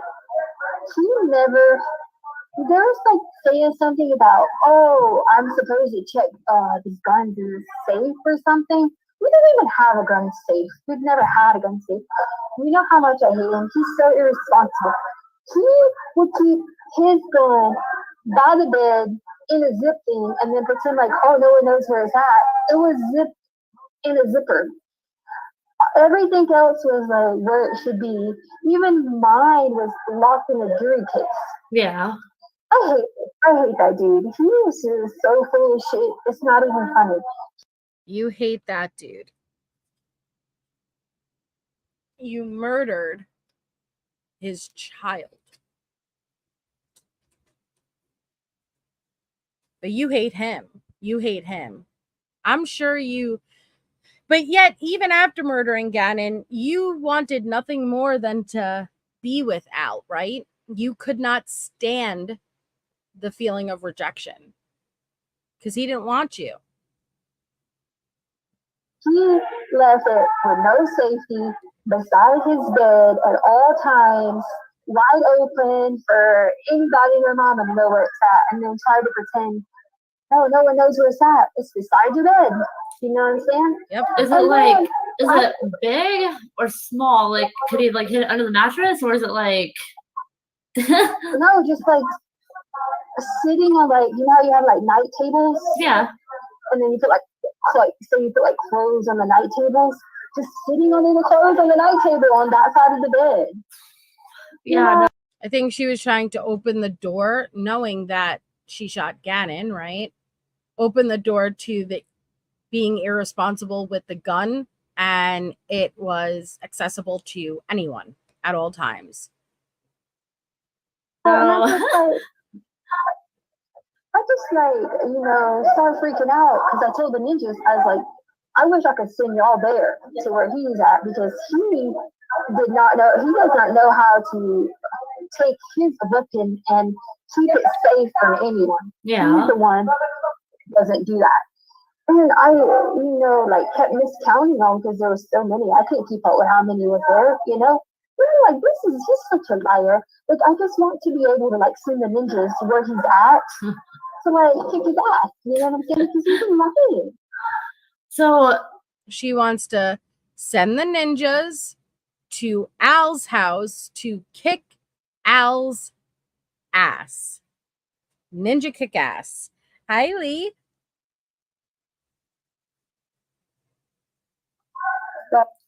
what What is she talking about, ninjas? A good question. I don't know. It popped up randomly one day. We were talking on the phone. She's like, there's ninjas in my cell. There's ninjas in my cell. And this was back when she was kind of into the whole Janelle the vampire thing. I have letters about that too, by the way. You have letters about the whole vampire thing too? Oh, I sure do. I guess we're not. All right, here. Let's keep going. What were they telling you? You have to look up. You had to look into what about the guns in the safe? Like, no, I was looking at something where he was, that dude Albert was trying to say he told me to go check the guns. No. Someone said go check the gun safe or something. I was like, we don't even have a gun safe. We never had a gun safe. Yeah. I can't get past the way she refers to him, that dude Albert. Because she was plotting. She was at this point in time, she was trying to play it off that she was like mentally unwell. Like, do you know this guy that I used to like be with, like named Albert? Like, So you think she was faking? Do you think she was faking, or do you think she's really? I'm telling you because of how well I've gotten to know her over the past couple of years. In this moment, she was faking because she had just got put out in general population. Mom, do you mean that's okay? So this is like, you guys, right? What we were listening to last night. This is like the first video visit she has with Amy after getting put into Gen Pop. Oh, I think Allie was just telling me about this. And immediately, just playing it off. God, I hate her. I hate her. All right, let's keep going. No. Like, this is, who said this? Like, why? And I told the ninjas, you need to go talk to them because no one ever had a gun to. Yeah. Like, you know, he was irresponsible owner. Well, he probably knows he was irresponsible, and he knows how bad it's going to make him look. So he's trying to make himself sound better by saying, "Oh yeah, we had a gun safe." No, there was no. That is crazy as heck, man. You know, and I would always say something to him about that because I'd be like, "Wow, it's just like just sitting over there." You know, I kept mine in the jury box locked. It was a locked jury cabinet. You know, and I don't know, because like my uncle always did that. Like he had all these big time ARs and stuff, and he had these big, he would lock them and stuff, you know, and like he would have his fingerprint where you could always, you know, go in. Him and my aunts if she put it in. So I was just like raised to keep them, you know, protected like that. But he's lying. Well, so I told the ninjas to go. You told what? What'd you tell the ninjas? Thank you, Lee. Lee just gifted a membership. Congratulations to the recipient. Please make sure to thank Lee in the chat if you received it. Thank you so much. She is absolutely faking. And it's interesting that this is how she's acting when she's finally out in Gen Pop. I know, so blessed. I wonder who braided her hair. I want to know who braided her hair. Because she was nervous about going out to Gen Pop, but it looks like she's cozy. We'll see if they go. I told the ninjas to go where he's at. Yeah. They'll go? And they sent me his bank statement, right? And so I just threw it in the trash. I didn't even want to read it because he has this guy that keeps sending me messages, like letters and stuff, like some lawyer. I don't know why those people keep bothering me. Like I don't want to talk to them. I'm not allowed to talk to them because my group told me that I cannot like have anything to do with him because his name's Travis Law Firm, and like I used to date that crazy guy Travis, and that was his name.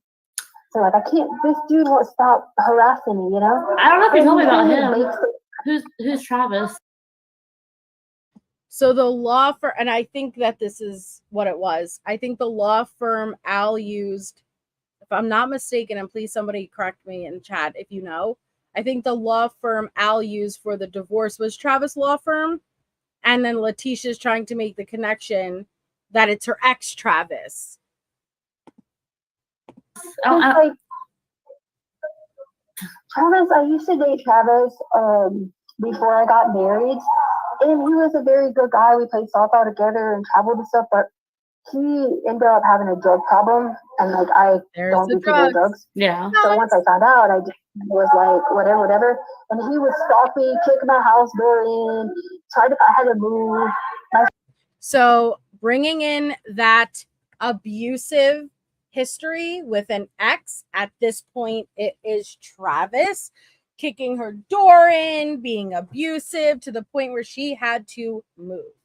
Thank you, Chicken Shite. Again, thank you so much. Chicken Shite just gifted 5 memberships. You guys are amazing. Congratulations to the recipients. Please thank Chicken Shite in the chat if you received the membership. You guys are amazing. Yes, she did have an ex named Travis, and she made false claims against him. Sure did. She sure did. My friend Amy Bolton, we had to hide at her house as she was in her house hunting us, so we were hiding in her house. Oh my gosh. And we were, oh yeah, like it was crazy. Oh, I didn't tell you. So when I was talking to Justice, right? And so, did you know that my baby died, right? Oh, prepare. Prepare! She was speaking to Justice, you know, the vampire. And then she transitions it. Well, I don't even want to say transitions because she doesn't transition at all. It goes to, you know, my baby died, right? Yeah, she wrote Travis from jail. Yep. You know, my baby died, right? Oh yeah, like it was crazy. Oh, I didn't tell you. So when I was talking to Justice, right? And so, did you know that my baby died, right? No. So on January 25th, 2019, my baby died, right? January 25th, 2019. Before. Do you hear the date? So now, not only does she have Ty, the son of Edgar in the El Chapo cartel, she had a baby that died January 25th, 2019.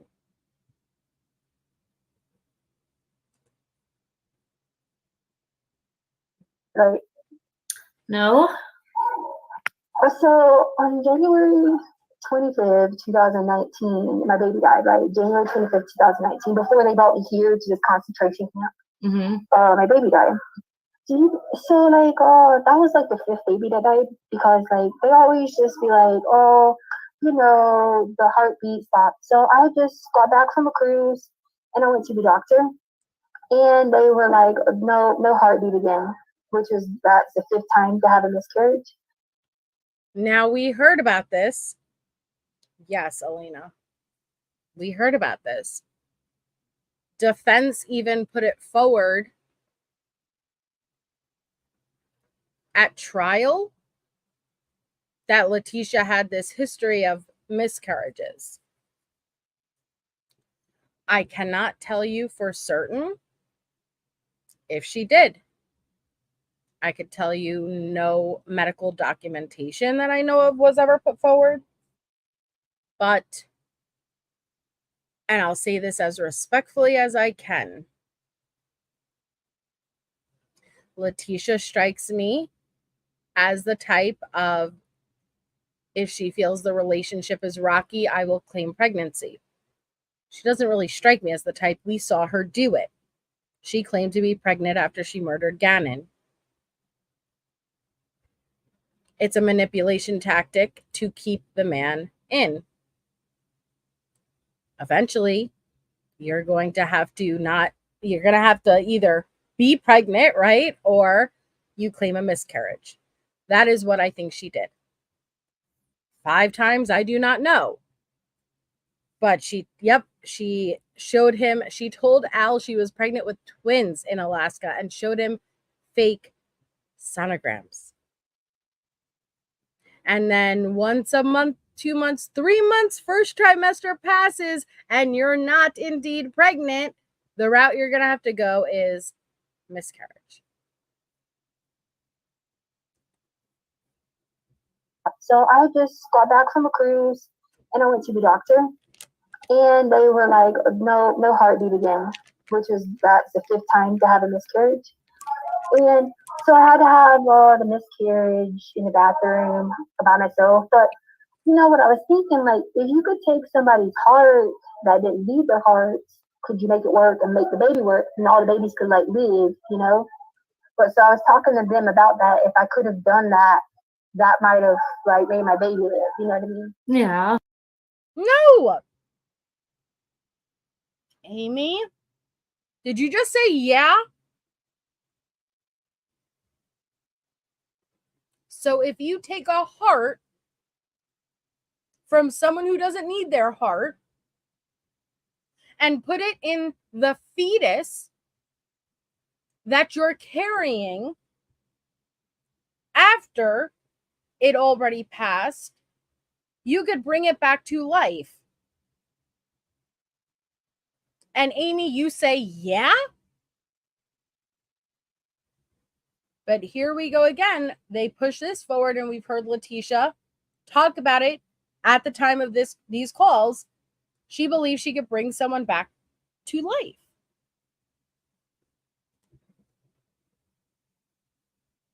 Make the baby work and all the babies could like live, you know?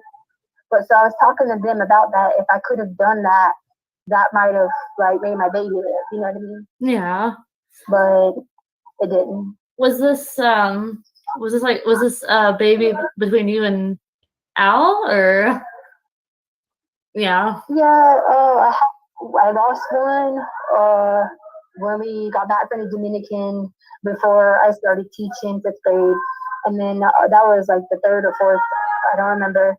I had an abortion with one, but it was like the medical abortions where you already like have the baby, like, you know what I'm saying? Yeah. Well, then one time I wasn't far enough along, so they gave me these pills to take. And like Albert found the TRICARE record and started accusing me of having an abortion. But you don't go to the doctor and they give you these pills. They give them to you once the heartbeat stops. When you go home and you take the pills, and like I had to be admitted to the hospital. No, actually, no. No. If you're early enough along, they will give you pills to take home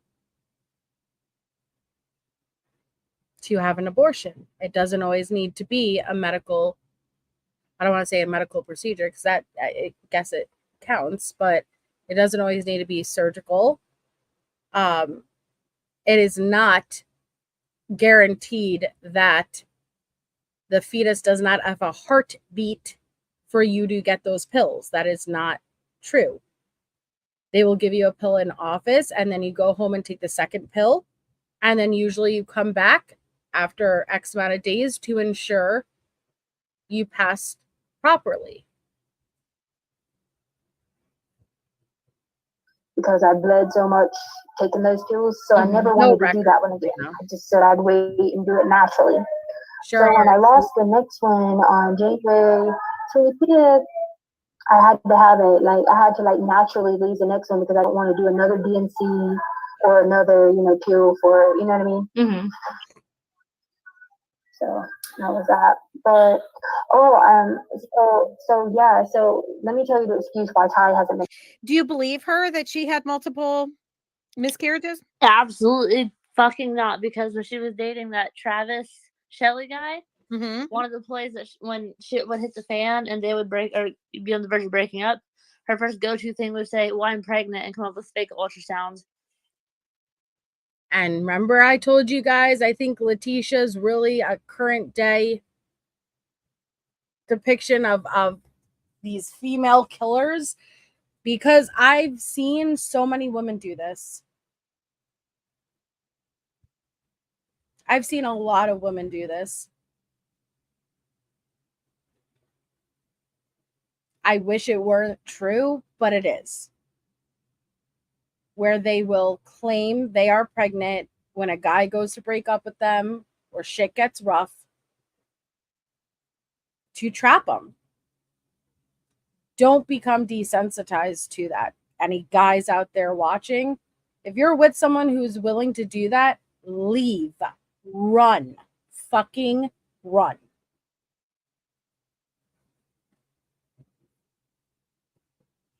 Well, and listen, I've speculated, well, I've said in recent days that Letecia strikes me as mentally and emotionally about 15. Do you agree with that? I know 100%. I think I read your post on that, and I was like, you know what? That I don't think that she's fully emotionally developed past 16. No, she's emotionally stunted. Yeah. And what people don't understand is you can be emotionally stunted and yet still be functional. You can still get college degrees.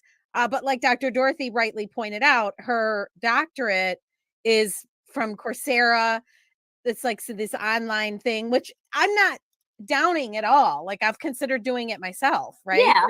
I can't do this forever. I can't. It's very draining.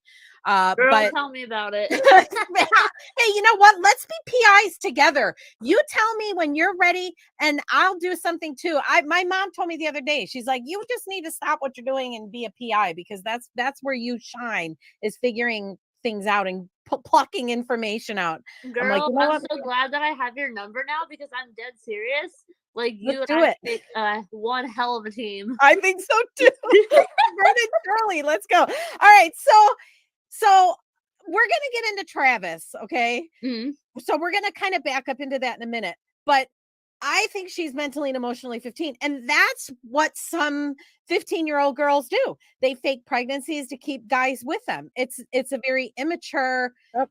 There's so much about her, and I'm seeing that. Well, yes, that's what I was just saying, and I agree, Emily. Landon struggled with her pregnancies, and I think Tisha envied the attention she received, because she did the same thing with Gannon.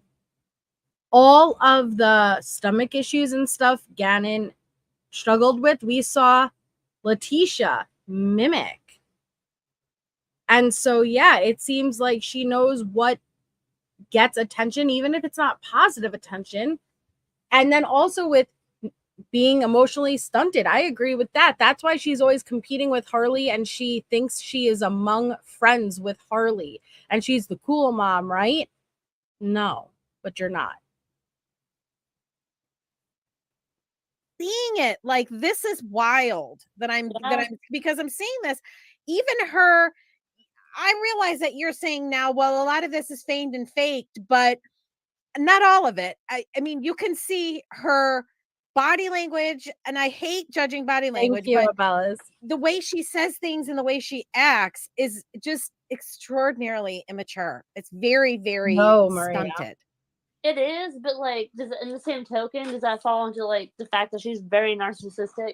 Oh, I think it's a whole mixed bag, if you will. You know, it's this whole mixed bag. And the mental and emotional stunting, or the mental and emotional immaturity, definitely can be related to severe childhood abuse. But oftentimes what happens is they just stop emotionally developing, like people who don't necessarily go through that abuse, go through phases of their life where they have emotional development and maturity that just progresses as it should. Right. Like I'm 50 years old. I'm not the same mentally and emotionally as I was when I was 30. And at 30, I wasn't the same as I was at 20. So we all change and we grow. And she's how old? How She's old is 30 to 39. She's 8 years 30. older than me. She's almost 40 years old. And this was what, a year ago? This Uh-huh. call?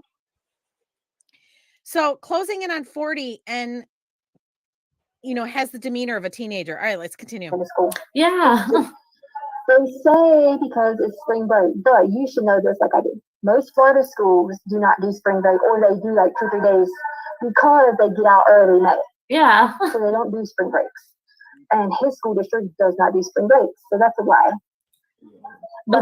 So maybe I like right before they paused, she said, "Let me tell you what's going on with Ty and why I haven't been able to do a visit with Ty, her 15-year-old son from Edgar." And it was something that spring break. That's what she's referring to. Because they get out early May because of tourist towns, you know. And so I'm just like, you tell him that he's full of shit, that is not why he's not in school. Like, I've already heard what's going on, you know. I was trying to get an update, but I haven't got an update yet about what. I just know he's gone to find Mario. Do you think he's in? I don't know, and I don't know who told. I don't know. I just know he's gone to find Mario. Yeah. Okay. That's what I was gonna ask you. So It's crazy. I haven't heard that name I'm before. going to. I Mario. will. He said to ask you if you like are okay because I didn't ask you about fighting with Taylor. Are you still fighting with Taylor? Oh, I mean, we're always fighting. Are you still fighting with Taylor? Her alter personality. Alter personality. Are you still fighting with Taylor? That's good, Tisha. That's good. A nice performance. Yeah, we're better now, but he's been really busy with his work I stuff. can't hear you. Oh, hold on. Oh, I hear you. it's saying you've got. Is this any better? I'm I moving can't closer. hear you. How about now? Is that any better? How about now? Maybe it's because you're recording. Can you hear me now? Hold on. Look at that part. Oh, how about? Can you hear me now? Any better? Nothing. Hold on. Mm-hmm. Try. Oh crap. Oh, hold on. Wait a second. Hold on.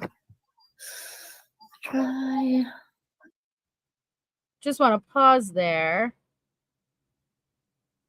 You got the weird 5-minute call. Getting out visits. Getting out visits. I was trying to look for which screen recording app she was using. And you could see the record there. You see bottom left? The record. That's probably why she was like, oh shit. Oh crap. Oh, hold on. Tell me if you can hear me yet. There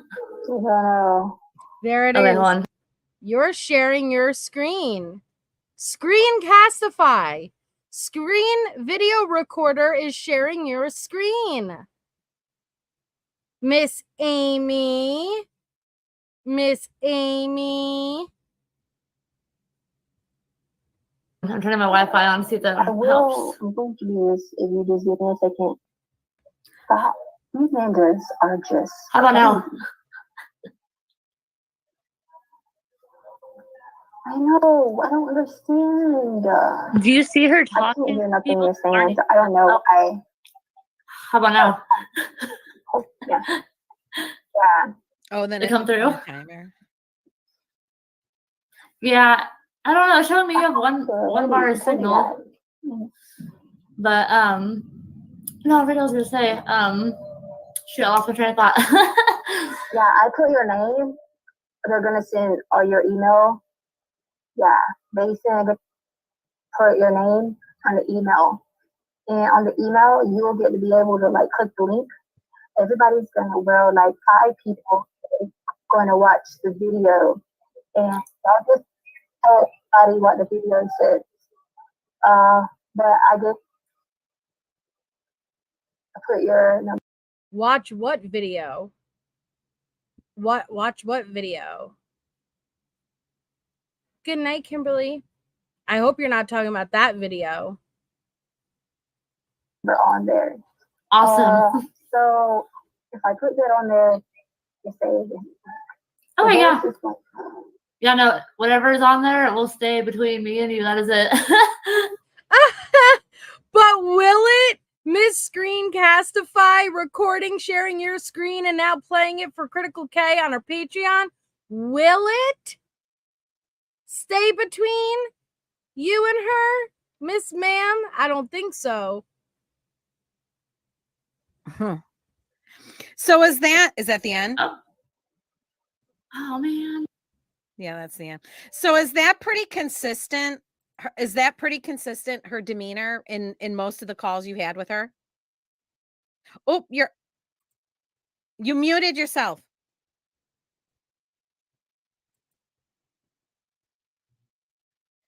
You muted yourself. I'm sorry. No. Go ahead. Go ahead. Thank you, Alina. Alina just gifted another 5 memberships. Congratulations, everybody. Please thank Alina in the chat if you just got busted out. Thank you so much, Alina. You're so very freaking kind. Thank you. I know, the goofy, uncomfortable laugh. Miss Screencastify. So is that pretty consistent? Is that pretty consistent? I'm going to shut, unless you had another one you wanted to share at some point. I'm going to shut that. Thank down. you. Oh yeah, go ahead and shut that down.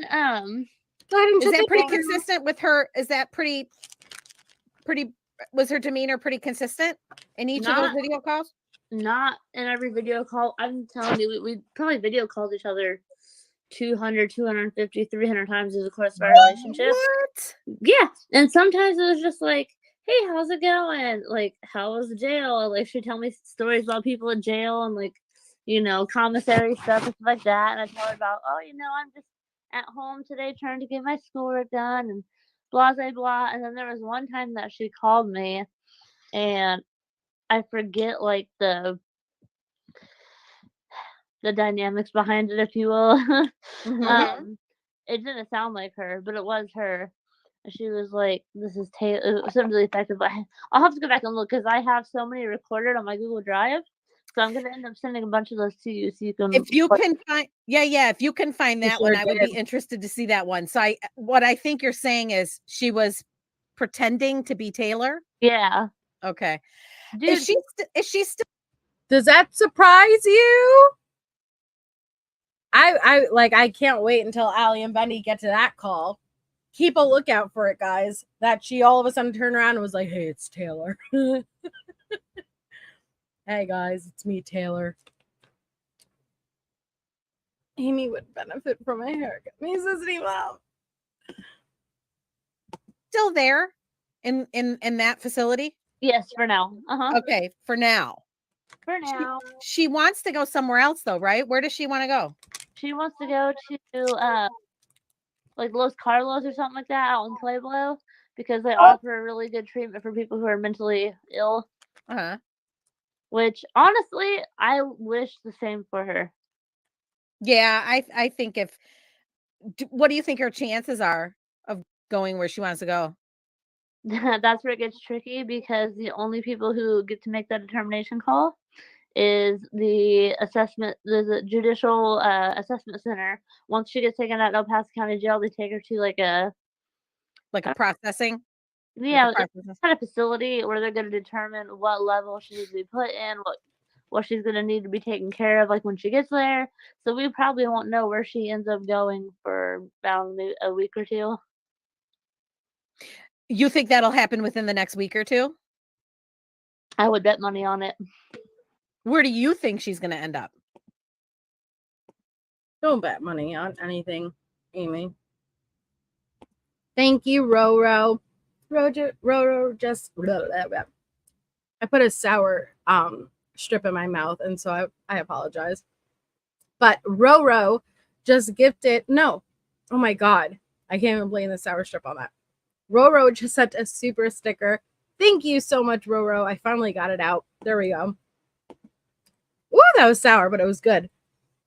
Hi, Belinda. Chipotle cake. Oh my goodness. Ay, ay, ay.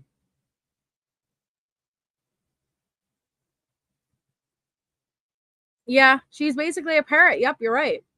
This interview was done, I think, May 2023. Chipotle cake. Yuck.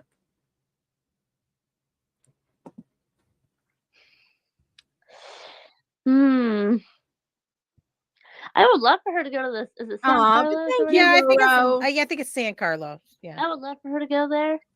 I don't think that's where she's going to end up. I know she's not going to the state mental health hospital. So isn't there a maximum security prison in Denver? I would imagine, yeah. I Wow. think more than likely where she'll end up going. All right, let's back up into Travis Shelley. So explain to the audience who Travis is, who she explained to you, what the nature of her relationship with Travis. Now, Travis would have been after her first husband, Chance, died of a drug overdose, correct? Correct, yes. And then she meets this Travis. So tell my audience what she told you about Travis. She told me that her relationship with Travis Shelley was really good at first, but as it turns out, he had a drug problem. I guess he was addicted to cocaine and some other stuff. Jeez, everybody seems to have a drug problem. And notice now she accuses Al of being an addict. It's very interesting that she does that to every man, right? I think there's some serious projection going on here. Hi, Michelle. She told me that he put his hands on her numerous times. Yeah, okay.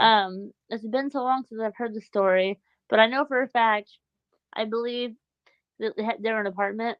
I believe he, tried pushing her over the balcony of the apartment. No. Or vice versa. No. She tried pushing him over the balcony. Maybe I don't vice really, versa. remember the full things. They had a very tumultuous relationship. They always had. His family didn't like her, and like I said, every time that their relationship would start to fail, he'd want to break up with her. The first thing that she'd come back to, he'd be like, "I'm pregnant," and she stole like sonogram pictures off of Google. And did she admit this to you? She didn't admit it to me, but he did, and his mom did. So you even spoke to Travis and his mom, you shady little. You never had her best interest in mind. You never should have been her power of attorney, girl. She would take sonogram pictures off Google and try to pass them off as her own. Sounds about right. And say, "Oh, I'm pregnant. You can't break up with me because I'm pregnant." Yep. And like Travis told me that too. He's like, she pulled all these fake not polygraph, but sonogram photos, telling me that she was pregnant to try to keep me around. So No, Amanda. Does Travis know Albert? Not that I know of. Now, okay. Is Travis from Lumberton? Yes. Okay. So it's possible they know each other. It's a possibility. Good night, Dog Mom. But I should probably mention this too. So back in 2020, I was laying in bed. I get a private message on Facebook Messenger from Travis. He was like, "Hey, I know you talked to Tisha, but I need your input on something." I was like, "Sure, what's up?" Like, lay it on me. So he's like, "She wrote me a letter today and it was really nice, but inside the letter was a religious pamphlet." When he opened that religious pamphlet, she stuck a note in there asking him to break her out of jail. And he looked. It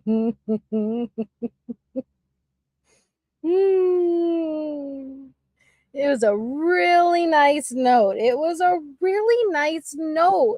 And then inside the note was a religious pamphlet. And then inside the religious pamphlet, there was a little mini note with little peanut butter residue asking her to break me out. Okay, Tisha. How did she expect Travis to break her out? Did she expect him to come in Heath Ledger style, the Dark Knight, backing a school bus up and breaking the building down and hop on in? How did you expect him to do that? He looked at me and said, "What am I supposed to do with this?" And he was like, "I don't want to get Tisha any more trouble than she's in." I'm like, "Look here, guy. I saw nothing. I know nothing.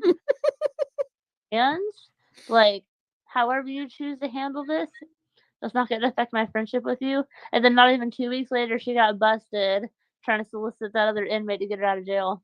She is. That's so amazing. So not only did she beg, please, Travis, break me out. Want to take a piece of that Kit Kat bar. And then you turn around and you're like, I measured the window perfectly. I need you to get your broomstick. We're busting out of here. I've measured it with my hands and it's a perfect fit. Poor Tisha. She genuinely thought it was going to work.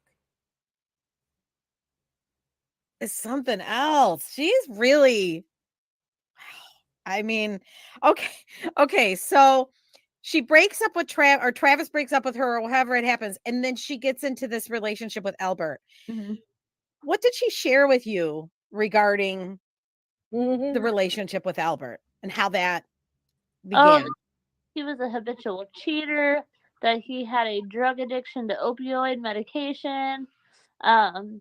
She told you this? Yes, she told me this. She said that he cut the tip of his finger off and got pain meds for it, and that he was heavily addicted to opioids. Wait, but that was Al. Al cut the tip of his finger off. Oh, sheesh. They're mixing it up. Even told me one time that he got so messed up on pain pills that he went and wrecked a Jeep Wrangler. What else? She told me he was abusive. She told me that at one point in time he threw a lampshade at her. She must be talking about These Al. are the things that she told me, because I told her, I was like, what do you see in him if that's the case? Like, because I don't know anything about him. I'm just going based off what she told me. Right. And like, for 1 minute, I didn't believe what she was telling me. Because you can tell a lie from like an honesty. And there's been numerous times where Letecia has come out and been very honest with me. But, you know, stuff like that. But you don't believe the claims she made about Al? No. What did she tell you about the kids? Never really said much about Lena. Harley was always a pride and joy. I actually kindled a friendship with Harley while her mom was in jail. So I always checked in on. Exactly. When you're in active addiction, there are no spare pills in your nightstand, nor would you ever leave them. It's an addict's mentality. Let's just say you even had the ability to have extra ones, which doesn't happen when you're in active addiction, but you would never separate from them. You would want them on you at all times. On Harley to make sure she was doing okay. Let her know I was her mom's friend. If she needed anything, I didn't live too far away, you know, anything like that. Mm-hmm. But when it came to Gannon, I have it in one of my letters. I have to go look for it. I have them all saved in my phone, so I'll probably email them to you. Okay. She had made a comment that Gannon had come after her with a knife and that she freaked out. And she's like, what would you do in the heat of a moment if somebody was coming after you with a knife? And I was like, I have terrible flight or fight reflexes, so I couldn't tell you like how I would react to that. Now I'm curious if this is in regards to the switchblade, the box cutter incident, or if this is in reference to the murder itself. Because she claimed Gannon was fucking around with that box cutter in the past too. And then she went into this whole big tangent about how law enforcement officials are taught to shoot for center mass, like go for center mass, And like, I don't know a lot about law enforcement or like guns or anything like that. But I'm gonna tell you what, girl. I'm gonna tell you what. You watched that whole trial too, didn't you? Yeah, yeah. Every stinking moment of that Did you conversation. watch Channel 9 where they showed all of the autopsy photos? Yes, I saw. Oh my God. See, that's the thing. When they did that day, I was so stunned. I didn't even think to like take a picture of my TV screen, and I'm glad I didn't because I don't need that. But I was quite surprised at how he looked relatively well preserved. Like I thought his torso, it looked intact. Okay, he wasn't the portion of the body where lividity had set in, and the remainder of his body was laying on, specifically his one arm, was in horrific condition. But I'm not even gonna focus on that because that's not what the topic is with this subject, and it's just gonna make me angry. It's gonna make me really angry. It was kind of quizzical to me because the medical examiner's testimony was that there was significant decomposition. You wouldn't be able to tell that from his torso. The torso is what they accidentally Did you look at his face? Cut that out, seriously. showed. Yeah. Oh, I have, as morbid as I am, I have every picture from his autopsy from that day. How did you get that? I can't give my secrets away. Gotcha. Oh, Okay. see, I All right, but you have every autopsy picture? do. Are they really bad? They're kind of blurry. But like if you know what you're looking at, like if you watch the trial, Uh-huh. experts are pointing out this, that, and the third. If you look at the picture, you'll be able to tell exactly what it is. What she was talking about, like the stab defects? Yes. What do you think she used? Do you think she used a box cutter? I have been wondering this for years. I asked my husband, could you stab, because when she stabbed him hard enough, she broke 3 of his ribs. Right. Could you do that with a box cutter? My husband's like, no, like the blades aren't sharp enough for that. So I was like, okay. You asked your husband? You asked your husband because your husband is the expert on that, right? Well, then I heard Letecia make a comment in one of her interviews that her husband has all of these woodworking. Yeah. And I wholeheartedly believe she used some kind of woodworking weapon from the garage to do it, because I'm sorry, there ain't no way a box cutter would do that. I also have my theories because when she was telling about the center mass thing, well, you saw where Gannon's injuries were, right? Mm-hmm. All in areas, you heard the prosecution say, it wasn't like a frenzy attack where your feet get shot or stabbed, legs get stabbed, arms get stabbed, whatever. All of the stab, like the sharp force injuries. Well, I'm sorry. I'm going to pause it right there. They allegedly, Pesa, allegedly, oh, Elena, I get it. I'm sorry. They allegedly held up the planes with box cutters and mace, but I question it. Where in an area where the person who was delivering them was doing so with the intent to kill. And that shot back to my conversation of her when she was talking about going for the center mass. Center mass. That's the center mass right there. Right. The injuries were to his upper, like his chest area and his shoulder. And I could skip past this part. 1 second. We don't need to focus on it. Let's see. Dissociative identity disorder thing came in. Now, like, I'll tell you this. Me being her power of attorney, I have access to her Gmail account. I'm still logged into her Gmail account. I've read some. There it is. those emails I read you guys, Amy originally read off. Amy read off. But it's not like we could just take her word for it. They actually reference this in the case files, and one of the exact emails she reads off is in the case file, so I can confirm that it is legit. So she gave me permission. She's like, go back and read the emails from 2020, like January 2020, and you'll see the frustrations I dealt with Al. And like, her name on that account is Taylor T. So like, no, I don't believe that she's disassociative, but I'm friends with her family, and her family has told me she's never liked the name Letecia. So like, she always called herself Taylor. And I think of myself, Leticia's a cool name. Like, I love you and Taylor. Yeah, that's not a bad name. I don't understand why she doesn't like it. What's her reasoning? I don't think that she really ever gave us a reasoning why. But so let me back up into that. What were some of her frustrations with Al that are elucidated in that Gmail account from around the so this was around the time she killed Gannett? Yes. Okay. What are some of her frustrations?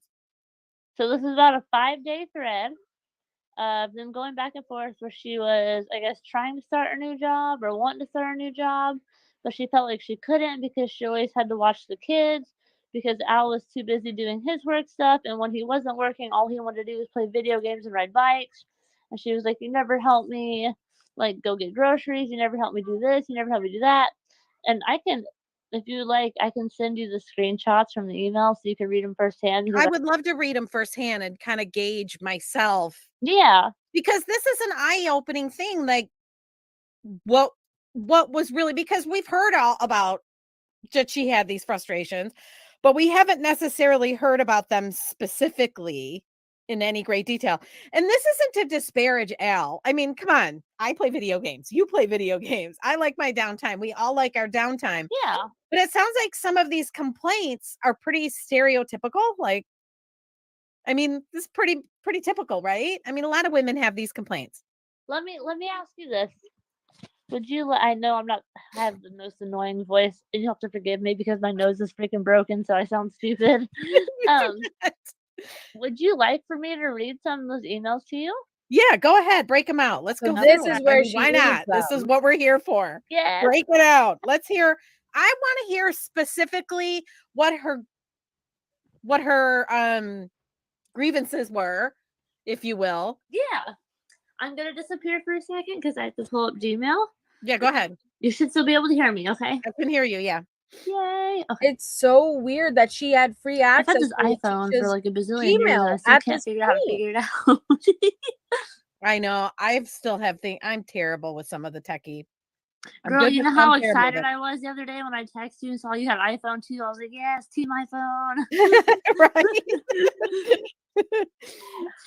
I literally have an album in my phone dedicated to Letecia, like just like screenshots. I have a similar album for somebody else, and that's I'll tell you about it some other time. I have oh Lord, I have my power of attorney on here. I have screenshots from text messages that I got my hands on forever ago. The letter between me and her, still shots from this. Okay, let me look and see for those emails. Okay. Make sure these are in the right order. All right, you have a snack or anything that you're ready? Because this is a bit of a read. No, you go ahead. You read. I'm listening. Okay, here we go. So I got to start from the beginning. So I've read these emails to you guys already. Do you want me to skip over it, or do you want me to sit here while she reads all of them?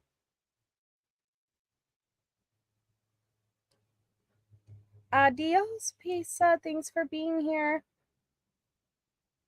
Yeah, legendary. Even though she did have a very close position, but still she was bragging about it. Skip. Okay, hold on.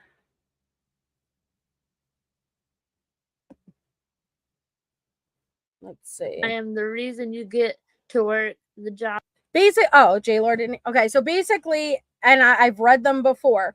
It's the context of basically her Google search is J Lord, and it is all you do when you come home is you do your own laundry, you focus on the iPad. How am I ever supposed to do anything with my life? You expect me to do everything with the kids? Are you and you and Landon gonna send me a Valentine's Day card for no, are you and Landon going to send me a Mother's Day card since I'm the one who's raising these kids? And just very unhappy. But the last email, which was 2 days prior to Gannon's murder, consisted of Letecia saying, "You're going to regret the day pretty soon where you didn't appreciate me," basically.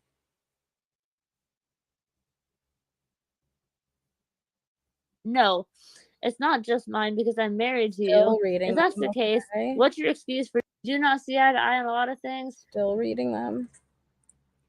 And honest about your opinions, but the truth ignored and discarded. And then the very last email, this is the most damning one. Okay. This was sent. So I'll let her read the last email because this is like Amy actually said, the damning one. 2 days prior to Gannon's murder. On January 25th, 2020. And I will always, this is from Letecia to Al, and I will always be in the middle because you vowed to your spouse to leave your parents and become one. So it wasn't me making you choose. You already made that choice. So maybe you might think you have family down, but you clearly skipped the idea of marriage. But okay, I'm done with saying anything else further to you. The day will come soon when you will realize it. The day will come. I mean, she could have just been meaning, "I'm going to leave you." Her Oh, complaints are not unreasonable, but they're silly. I mean, this is what men do. Men, I mean, my husband doesn't make a bed ever. My husband cooks. That's what he does. My husband's a great provider and he does a lot of the cooking. But my husband doesn't. He did clean our bathroom sink the other day. I was shocked. That's My impressive. my husband works long hours. He works midnights and he works 12 hours and he does it 7 days in a row, sometimes 10. And then he's off 7 and then he does another 7 to 10 in a row. I don't see him very much. Like right now he's on a stretch. So I don't see him, and I get lonely. And I feel like the shopping, the cooking, the boys, even though they're teenagers, they do their own laundry, they clean, they help me a lot. Yeah. But I mean, I think every woman at some point has a grievance about, "Oh, my husband doesn't do much." So it sounds like a lot of her grievances are pretty typical, normal, and his response is very reasonable. And so how do we go? How do we go from this, what I would consider to be a somewhat stereotypical marital, "You're not doing enough, I'm doing too much, I've got too much going, and you don't show me enough appreciation, you never surprise me with anything, you don't take the dog out enough." How do we go from that to savagely murdering this child? How do we go from that to 2 days later? I think that she genuinely, beyond like any level of comprehension, I think she hated Gannon because Why do you say it's the first time I'm going to agree with Amy on something? She very much hated Gannon.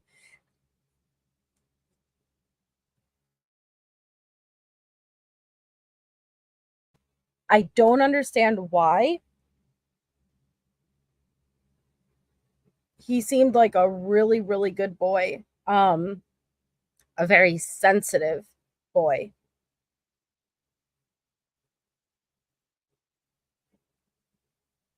Not problematic. So it was something internally she struggled with, and with Al and Landon, and she took it all out on that precious boy. that? She, when her Aside and I from the fact she murdered him, but why do you think she was growing to hate him? she complained about him a lot when her and I first started talking, that he was hyperactive, hard to control, blah blah blah, that and the third. Now, like when we kind of got on topic of like the murder, she hadn't come out and said that she did it. But one thing that she referenced to me, I might have it on one of my video recordings. I have like hundreds of hours of video recordings, so I'll have to get on my laptop and look tomorrow. Crazy. She made a comment about how on the night that the event took place, Gannon was sodomized. Okay?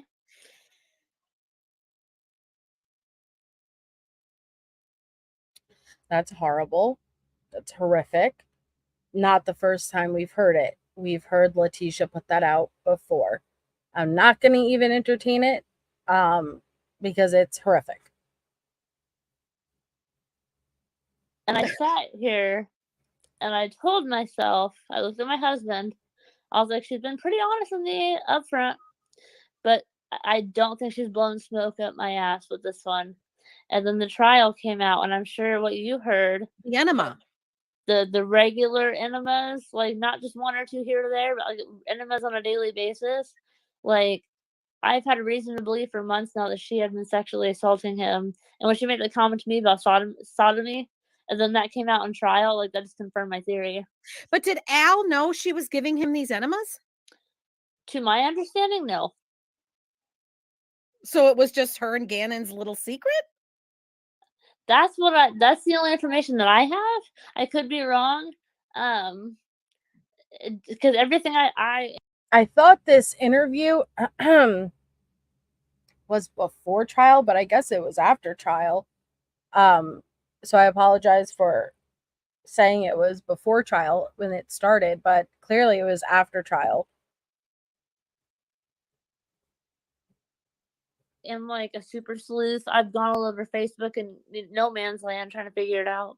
And like none Me of too, the information that I've been able to find has indicated that like they knew he had stomach issues and that he was supposed to be given Miralax, okay? If you're given Miralax, you don't need an enema. Right. So I think Al was the one that was doing the Miralax and Letecia was going behind his back and doing the enemas. But kids And talk. But wouldn't you think that Gannon would have said something to his mom, like she's doing this procedure? but you got to think of who. Okay, again, this desensitization that I talk to you guys about all the time, but that kid did vocalize something was wrong. He went to his teacher twice. Most recent was 2 weeks prior to his murder. He did, and so did Lena.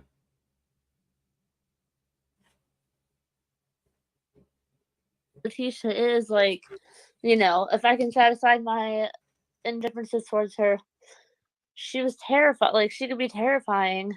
Like there's a neighbor out there that did a interview with somebody. I guess Lena had to get pulled out of school one day because her face was injured. And what happened was, and I believe if I recall correctly, I'll have to go back and dig through some of my like 18,000-year-old notes. But I have that interview. That's the WTAF interview. I've asked if you guys wanted to go over it. But again, nothing really from that interview is credible. So I've struggled as far as wanting to go over it because I don't want anybody to watch it and run with it. It is not credible information. It later came out that that was someone who was pushing a narrative to help with the custodial case that was going on against Al, between Landon and Al.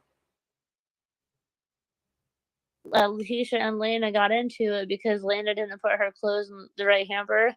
So she grabbed her by the back of her head and smashed her face into like, you know, like where your door, like your bathroom door hits like the wall, and like busted her face open. And then you heard Did this from Lena? Yes. When was this? I'd have to go back and look because I have so much stuff on my laptop. I think it happened in like 2019. It was something like that. I'll find out and I'll get you the information. But So she essentially she was abusing Lena. yes, and it came out in trial that she was abusing Harley too. Well, yeah, Harley said that she would backhand her, which is just atrocious. I mean, I think it's pretty fairly well established. Letecia has rage. Yes.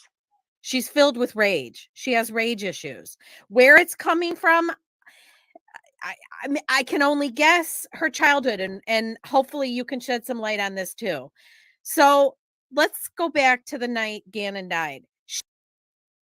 Thank you, Jack. And hi, Jack just gifted 5 memberships. Congratulations. Please thank Jack if you received one. It's good to see you, Jack.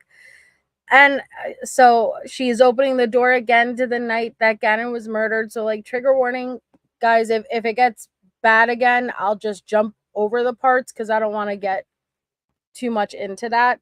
But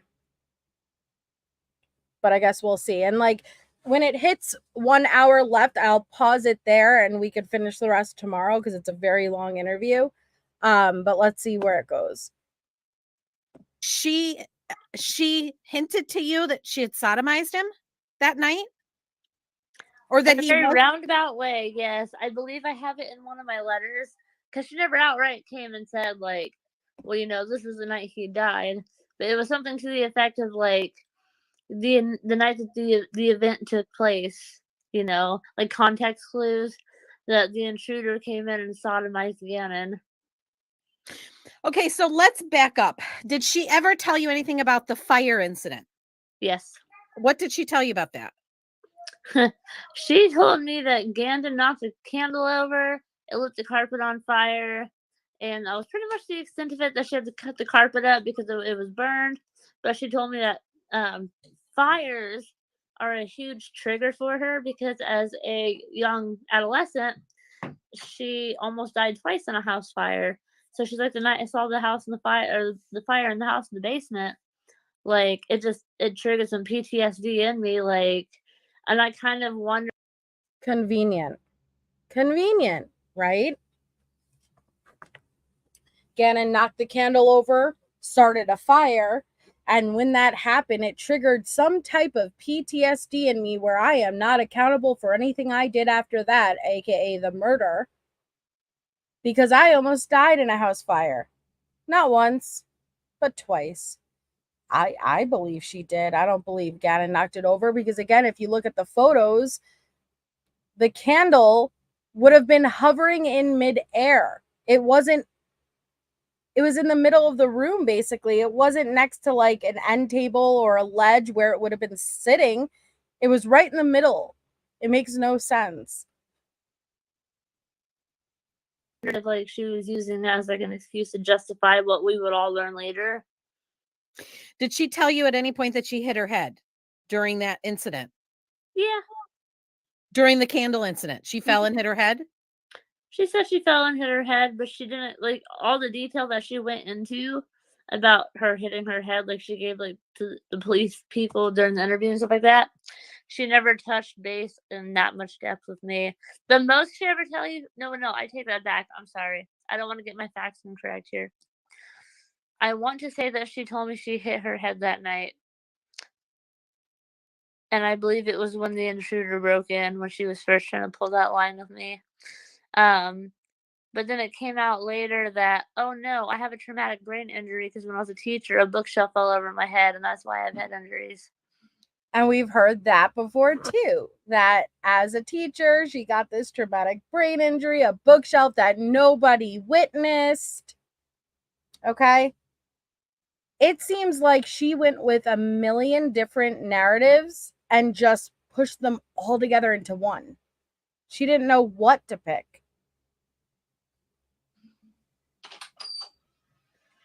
When she was a teacher, the Bushes, so she told you that book. So some of these stories are recurring, so there's probably some element of truth to them. So Did she share with you what happened after the candle burn? No, she pretty much just told me that Gannon felt really bad, and she put him to bed, but the candle mess cleaned up because they didn't want Al to get upset about it. And I was like, boys will be boys, and like I don't know Al, but I can't imagine that he'd be that upset about it. And she's like, yeah, Well, it was funny because I'd had that video on my phone that she secretly recorded where you could hear Gannon whimpering and crying and Pinkie. Yeah. Pie. She didn't know Oh, I had that. Can we tell her good night? Yes, so I'm telling her good night. Yes. Good night, Ronan. You look very cute in your PJs. Thanks. I'll talk to you. We'll talk again tomorrow, okay? Okay, but get me a figure one. Okay. Yes. Yes. Or just get me.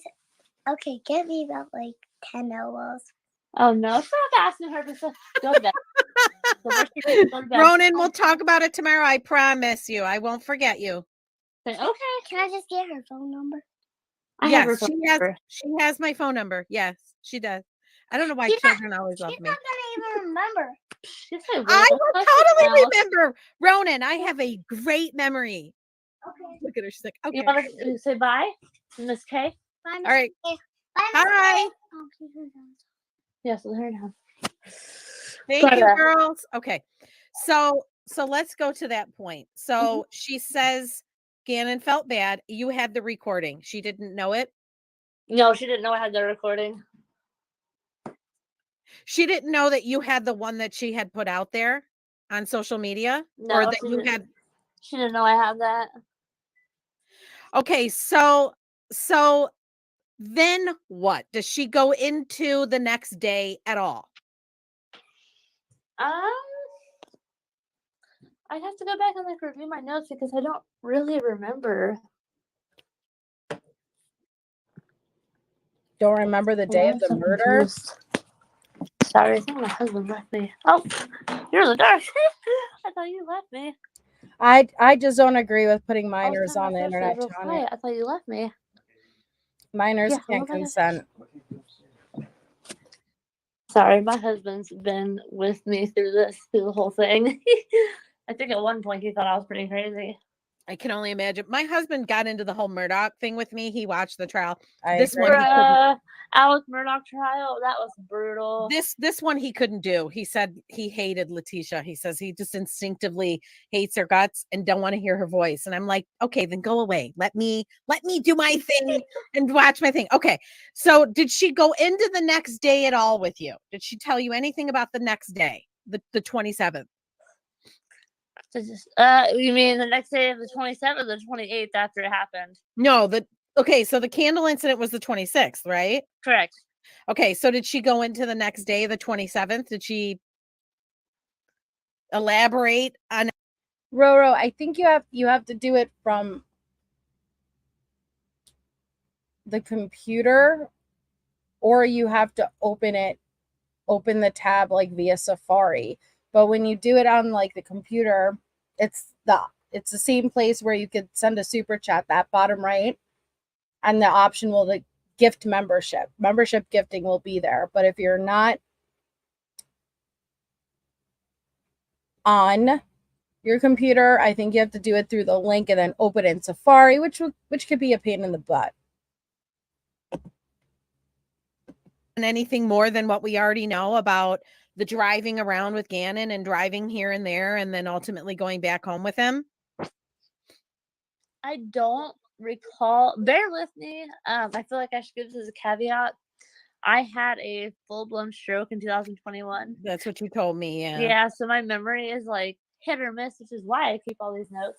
I very may have those in my I call it my Letecia Stauch secret folder. I've been building for years. But when you're passionate about criminal justice, like this whole case, I wanted to go to school for criminal justice for a long time. Did you take handwritten notes or did you type them, or how did you when you were talking to her, or had mail conversations back and forth in the mail with her? So we had mail back and forth. But people need to understand too, this was before she was convicted. Correct. Right? And but the communication between you and her is obviously ongoing. So do you anticipate she's going to open up more with you as we move forward? Do you think she will? I would hope so, because she cut everybody out of her life. She cut Harley out of her life for the most part. She cut Aunt Brenda out of her life for the most part. Did she? Did she?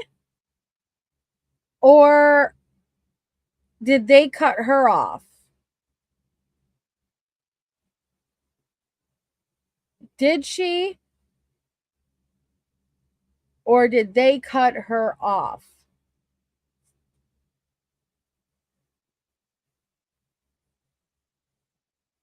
I was the only person that she talked to. Like, when I said her PI came to my house and they're like, you red flagged in our system. I was like, what for? They were like, we're trying to figure out who Amy Lang with an Indiana area code is. And I was like, let me, what they tell me? They're like, Letecia told us that you met in a Facebook relationship group. I'm like, I'm sorry, that's not what happened. I reached out and wrote her a letter while she was incarcerated and offered her my friendship. So, not trying to make her look like a bad guy or anything like that. Bear with me because, like, a lot of these. Yeah, take your time. I've got so many letters. Let's see what this one is. Have you spoken since the verdict? No. I thought about trying to set up a video visit with her because she would have to call me. Otherwise, I'd call her. But I had to set up a video visit with her. Let's see, what's this one?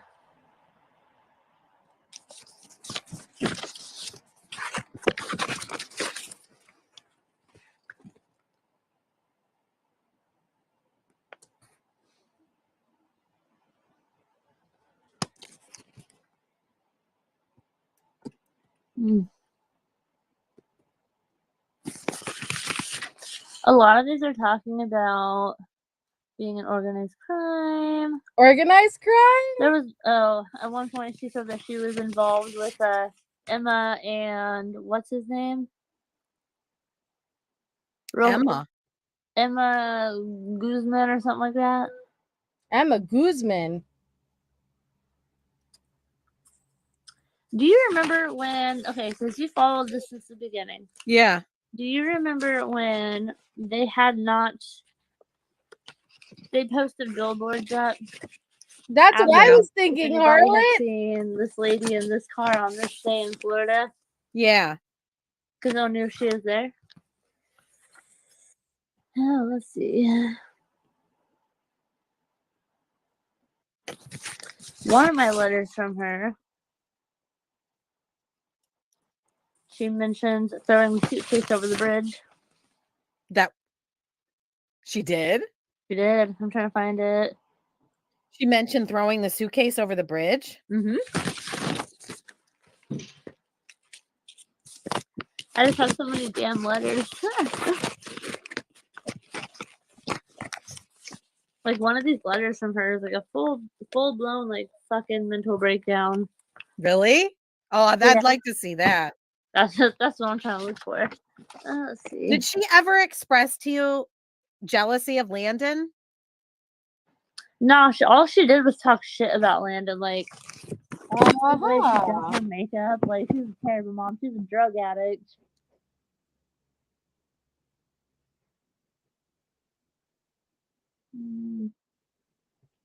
This is her talking about. Is this it? Hold on.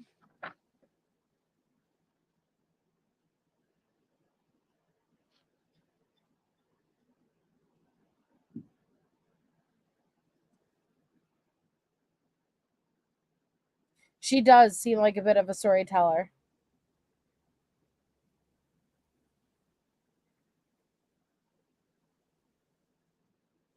Right. So, which she that's also great claimed for a really long time that she had a biological son named Ty. Ty? Yep. Ty, yes. I have lots of letters of her talking about her biological son Ty. She even wrote a letter to Judge Warner talking about her biological son Ty, which, by the way, never existed. For sure. You know that for sure that she doesn't have any other. Oh, I know beyond a shadow of a doubt because me offering my friendship to her opened up like an opportunity for me to become friends with her family. I am very close to Aunt Brenda, and I was pretty close to Hartley for a really long time too, and Dakota. Were you though? Because we have the response from Aunt Brenda saying that you are no good, that you guys want no part of Amy Lang. Kenneth Harden, that's Leticia's dad. I've never spoken with Deborah, her mom, but they've all come back and said, yeah, no, she's never had another kid. What did these family members convey to you? Any abuse she suffered as a child? Honestly, when I talked to them, I tried to avoid bringing that up just because I didn't know what the things that she was telling me were actually true. What did she tell you? I mean, she told me that like her mom was abusive and her stepdad sexually assaulted her. It's Ty, Moose, with a T. What else? I know she went and lived with Aunt Brenda for a long time. Aunt Brenda's an amazing person, and the fact that she roped Aunt Brenda into this. Uh-huh.